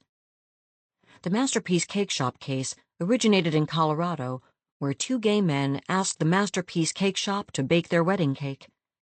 The cake shop refused because of the owner's opposition to same-sex marriage and homosexuality on religious grounds. The religious freedom argument is an old one, originating in the 19th century when evangelicals used religious beliefs about race to separate their denominations and justify slavery. They went on to use those same arguments to prevent giving rights to African Americans, to women, and to gays and lesbians. As Tisa Wenger writes in Religious Freedom, The Contested History of an American Ideal, if religious freedom trumps equality under the law, it provides a cover that actually encourages discrimination. While evangelicals were fighting against President Obama, from spreading birtherism lies to promoting the Tea Party, aggressive rallies, and religious freedom as a means by which their beliefs could be imposed on the public, racial animus and racialized violence began to dominate the airwaves in other ways. The killing of Trayvon Martin by George Zimmerman in February 2012 was the first of a wave of new killings of African Americans by police or white vigilantes that debilitated and angered the African American community. These killings drew a new generation of African American youth and other leadership to press for justice, efforts that rankled some evangelicals and energized others for change. The formation of Black Lives Matter in 2013 and the subsequent murder of Michael Brown in Ferguson, Missouri, brought protests and militarized police units into the streets. Evangelicals' calls for peace and their support of the police alienated Black evangelicals and other African Americans. Robert Jeffress, pastor of First Baptist Church in Dallas, remarked on the killing of Michael Brown in Ferguson, "We do our congregations no favor when we give them the illusion that they can sail through life without ever being treated unjustly or hurt deeply. Perhaps Michael Brown's death in Ferguson was unwarranted, or maybe police officer Darren Wilson is the true victim. We don't know all the facts yet, but what we can say with certainty is that every one of us will at some time experience injustice." Maybe Darren Wilson is the true victim. Imagine that. He's not dead, but he's somehow the true victim of a crime in which this 28-year-old police officer put 6 bullets into 18-year-old Michael Brown, ending his life. Jeffress's view, however, is one held by many evangelicals regarding those in authority, including police officers. More often than not, evangelicals tend to impugn those who have been killed by law enforcement as lawbreakers. A study done by the Barna Group showed that only 13% of white evangelicals support the Black Lives Matter movement, while 76% are inclined to say all lives matter. By placing the blame on victims rather than perpetrators, evangelicals couple an idealized vision of law enforcement with scriptural admonitions. Franklin Graham added salt to the wound in March 2015 with a Facebook comment about police violence that he based on the biblical admonitions of submitting to your leaders and those in authority in Hebrews chapter 13, verse 17. Listen up, blacks, whites, Latinos, and everybody else. Most police shootings can be avoided. It comes down to respect for authority and obedience. If a police officer tells you to stop, you stop. If a police officer tells you to put your hands in the air, you put your hands in the air. If a police officer tells you to lay down face first with your hands behind your back, you lay down face first with your hands behind your back. It's as simple as that. Even if you think the police officer is wrong, you obey. Even when Black Christians were killed, evangelicals' responses did not address racial injustice. In 2015, Dylan Roof attended the Wednesday evening Bible study for an hour at Emmanuel AME Church in Charleston, South Carolina, before shooting 9 members of the church, including the Reverend Clementa Pinckney, a member of the South Carolina State Senate and senior pastor of the church. After police captured Roof, they took him for a burger at Burger King before remanding him into custody. The shock of this event crushed African American Christians, and while many churches addressed the murders in their pulpits the following Sunday morning with prayer, evangelicals quickly tacked to focus on anything but the root cause of the shooting: racism. Evangelicals used the language of religious persecution as an excuse for why Roof decided to go into a church and kill 9 Black people, rather than focusing on the very clear racist ideas that influenced him.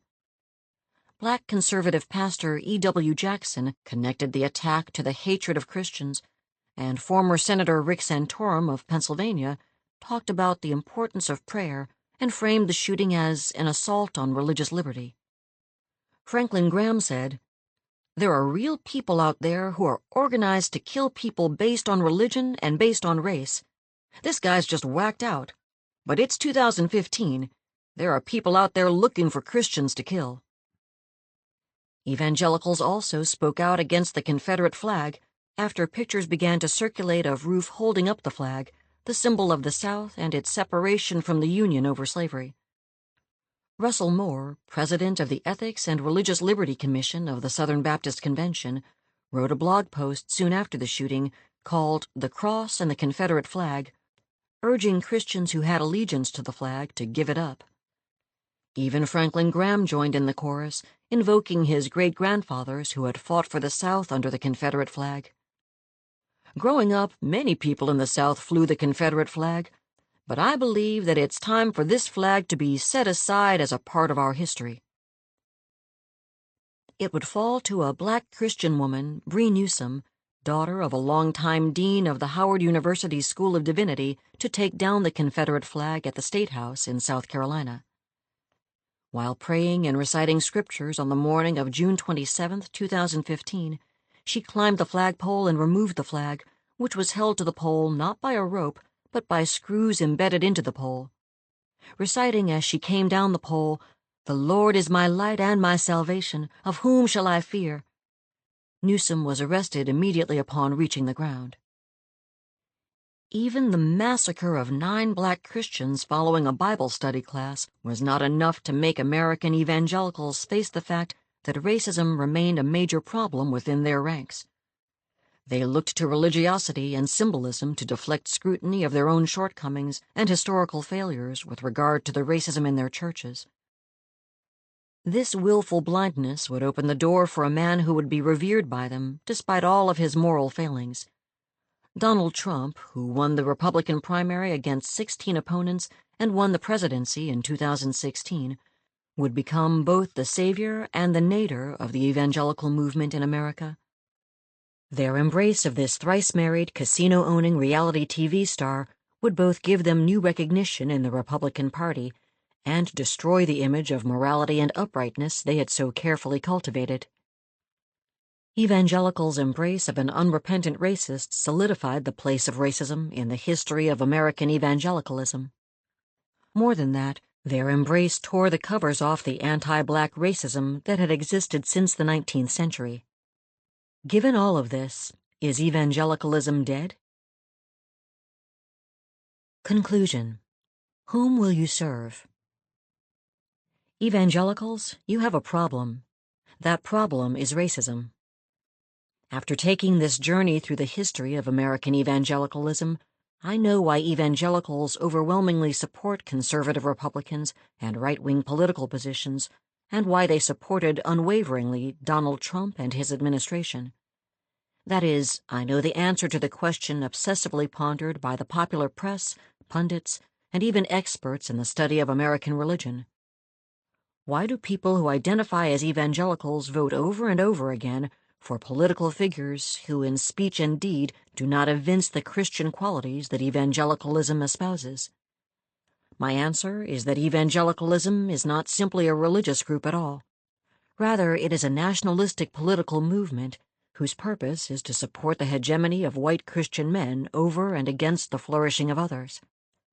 To put it more baldly, evangelicalism is Americanized Christianity born in the context of white Christian slaveholders. It sanctified and justified segregation, violence, and racial proscription. Slavery and racism permeate evangelicalism, and as much as evangelicals like to protest that they are colorblind, their theologies, cultures, and beliefs are anything but. Evangelicals have burrowed their identities into the infrastructure of Republican politics since Billy Graham's relationship with Republican President Dwight D. Eisenhower. Evangelicalism is a religion that has benefited and continues to benefit from racism on both an individual and a structural level, always under the guise of morality and patriotic nationalism. Racism in evangelicalism is not only about individual sin, it's about the corporate sins of a religious movement that continues to believe itself good, and that good is predicated on whiteness and the proximity to power. As an African-American woman who once trained in an evangelical seminary, I don't say these things lightly. Some of my most significant intellectual training took place during my time in evangelical circles. I am grateful for it. I left evangelicalism in graduate school more than 20 years ago. I know both intellectually and emotionally how evangelicals think about the movement and how they protect it, which puts me at odds with the evangelical historians who claim that the 81% of evangelicals who voted for Donald Trump in 2016 aren't really evangelicals. They are. The historians just wish fervently that they weren't. I am vexed by the constant hand-wringing of evangelical scholars and popular writers explaining away their racism, or, at worst, not even considering race in their analysis. Their very omission of race continues to promote the supposition that evangelicalism reads white.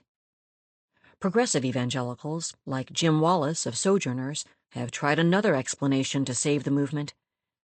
In October 2016, Wallis wrote in USA Today an op-ed titled, "Evangelicals Aren't Who You Think," claiming that evangelicals were also people of color and liberal, and that the press has made evangelicalism white. I do not buy that explanation either. Whether ignoring race or hiding behind race, the evangelical whitewashing of race and racism does not work anymore. Evangelicalism is at a precipice. It is no longer a movement to which American Christians look for a moral center. American evangelicalism lacks social, political, and spiritual effectiveness in the 21st century. It has become a religion lodged within a political party. It is a religion that promotes issues of importance almost exclusively to white conservatives. Evangelicalism embraces racists and says that evangelicals' interests, and only theirs, are those most important for all American citizens. This is a movement that could have and should have moved on from its roots in 19th century racism and slavery revealed in this book, yet it has not. And that is due to the choices made by leaders and followers within the evangelical movement. Why have evangelicals and their leadership made choices over and over again to embrace racism? Because it is what has allowed them to attain and hold political power. Power, whether they admit it or not, is what individual evangelical churches and organizations have always wanted. Evangelicals hold old resentments about being shut out of the power broker positions mainline Protestants traditionally held in America. Evangelicals were not well-heeled Presbyterians or Episcopalians. They could barely call themselves white Anglo-Saxon Protestants before the rise of Billy Graham. They longed for the institutions and prestige that the tall-steeple church pastors had. What evangelicals did have was whiteness, and whiteness eventually gave them power, social and political. When I say whiteness, I know that evangelicals are not only white people. They also encompass many ethnic and racial groups. But evangelicals embraced racism because it reinforces a theological imperative buried in a practice of missionary endeavors. It is easy to consider other races and ethnic groups to be less than if they are either non-Christian or don't practice Christianity according to Eurocentric cultural norms. Getting saved didn't mean just leaving the world behind. It meant leaving whatever racial or ethnic or religious world you came from behind. It meant receiving the white version of Christ. Once saved, many new evangelicals of color tacitly accept cultural whiteness in order to be accepted by evangelicals. This cultural whiteness also lends itself to white American political concerns. When evangelicals married their educational and religious institutions to nationalism and political power starting in the 1950s, they gained a foothold that has now become a stronghold. Evangelicals became well-educated, and they shaped their historical narrative more around theology and esoteric boundaries, mostly white cultural boundaries, ignoring their social and historical connections to broader American life. Each succeeding decade, they embraced more political power. By 2016, they were willing to embrace a man devoid of the morality evangelicals have preached about, written about, and enforced in order to retain it. Trump isn't the reason why evangelicals turned to racism. They were racist all along. The full-throated embrace of Islamophobia, the prohibitions against interracial marriage on biblical grounds, and the belief that Christianity is white led to a kind of thinking that unfortunately declares equality in the gospel, but in practice is not the kind of equality that leads to respect, leadership, or appreciation of other cultures and religions. Recent articles about black evangelical struggles with white evangelicals regarding race illuminate this issue painfully. Daniel Burke, a CNN religion correspondent, reported on this in an interview with Trillia Newbell, a black Christian author. After she gave a talk about all people being in the image of God, or the Imago Dei, a white man approached Newbell, telling her that she was subhuman and a different species, and even wanted to use scripture to prove it to her. That sort of thinking was believed and even denounced in the 19th century. The fact that it came out of the mouth of a white person in America claiming to be a Christian in the 21st century is appalling. Finally, class and wealth have encouraged evangelicals to hold on to racism tightly as part of their beliefs about capitalism, God, and nation. It is why they have turned away from those who are impoverished and in need to support powerful businesses and politicians with money. By aligning themselves with both, their fortunes and ability to prosper have grown, and by engaging in capitalist enterprises themselves, for example, Chick-fil-A and Hobby Lobby are well known in this context, they have attained entrance to the country clubs and gated communities once out of their reach. One need only to think about the Green family of Hobby Lobby, their staunch support of Republicans, and their building of the Museum of the Bible in Washington, D.C., as an example of religious capitalism used in the service of amassing political power and class status while being classified as a philanthropic organization. Recently, the sordid scandal involving Jerry Falwell Jr. and his wife Becky outlines what wealth, power, and proximity have done to evangelical leadership. Falwell, president of Liberty University, resigned after a sexual affair between his wife and Giancarlo Granda was revealed. Prior to the revelation, Falwell had tweeted a picture of a man, allegedly Virginia Governor Ralph Northam, in blackface. Indiscreet sex, rather weakly depicted by Falwell as cuckolding, not racism, turns out to be a firing offense at Liberty University. These in-your-face stories of evangelical leaders' failures may occasionally take the spotlight, but it is the deep-down racism embedded in evangelical beliefs, practices, and endeavors that truly requires believers to tell only a certain kind of story about themselves. Evangelicalism was important to furthering God's kingdom. Evangelicals fed the poor and the hungry. They brought the gospel to the far-flung reaches of the world and took care of the poor. Evangelicals opened colleges and universities and contributed to American life. Charismatic leaders asked the country to turn from its wicked ways and told us that abortion was the singular issue of our time. There is, however, this other story to tell. Denominations verbally repented of racism, but did little structurally to change it. Evangelicals promoted the family as one man and one woman, fought against gay rights, and lamented bitterly when same-sex marriage became the law of the land. Evangelicals disdained the Christian faith of the nation's first black president. Evangelicals rejoiced when a thrice-married reality TV show star became president and called him King Cyrus, despite the fact that his administration imprisoned children on the borders, turned away refugees, and vilified fellow black and brown Americans. Evangelicals said little or nothing when he attacked people on Twitter or attacked women he did not like. Access to power made evangelicalism brittle and unforgiving. Ideology trumped the gospel. Loving your neighbor turned into loving only those who believe as you do. As a result, evangelicals live in silos to keep themselves pure.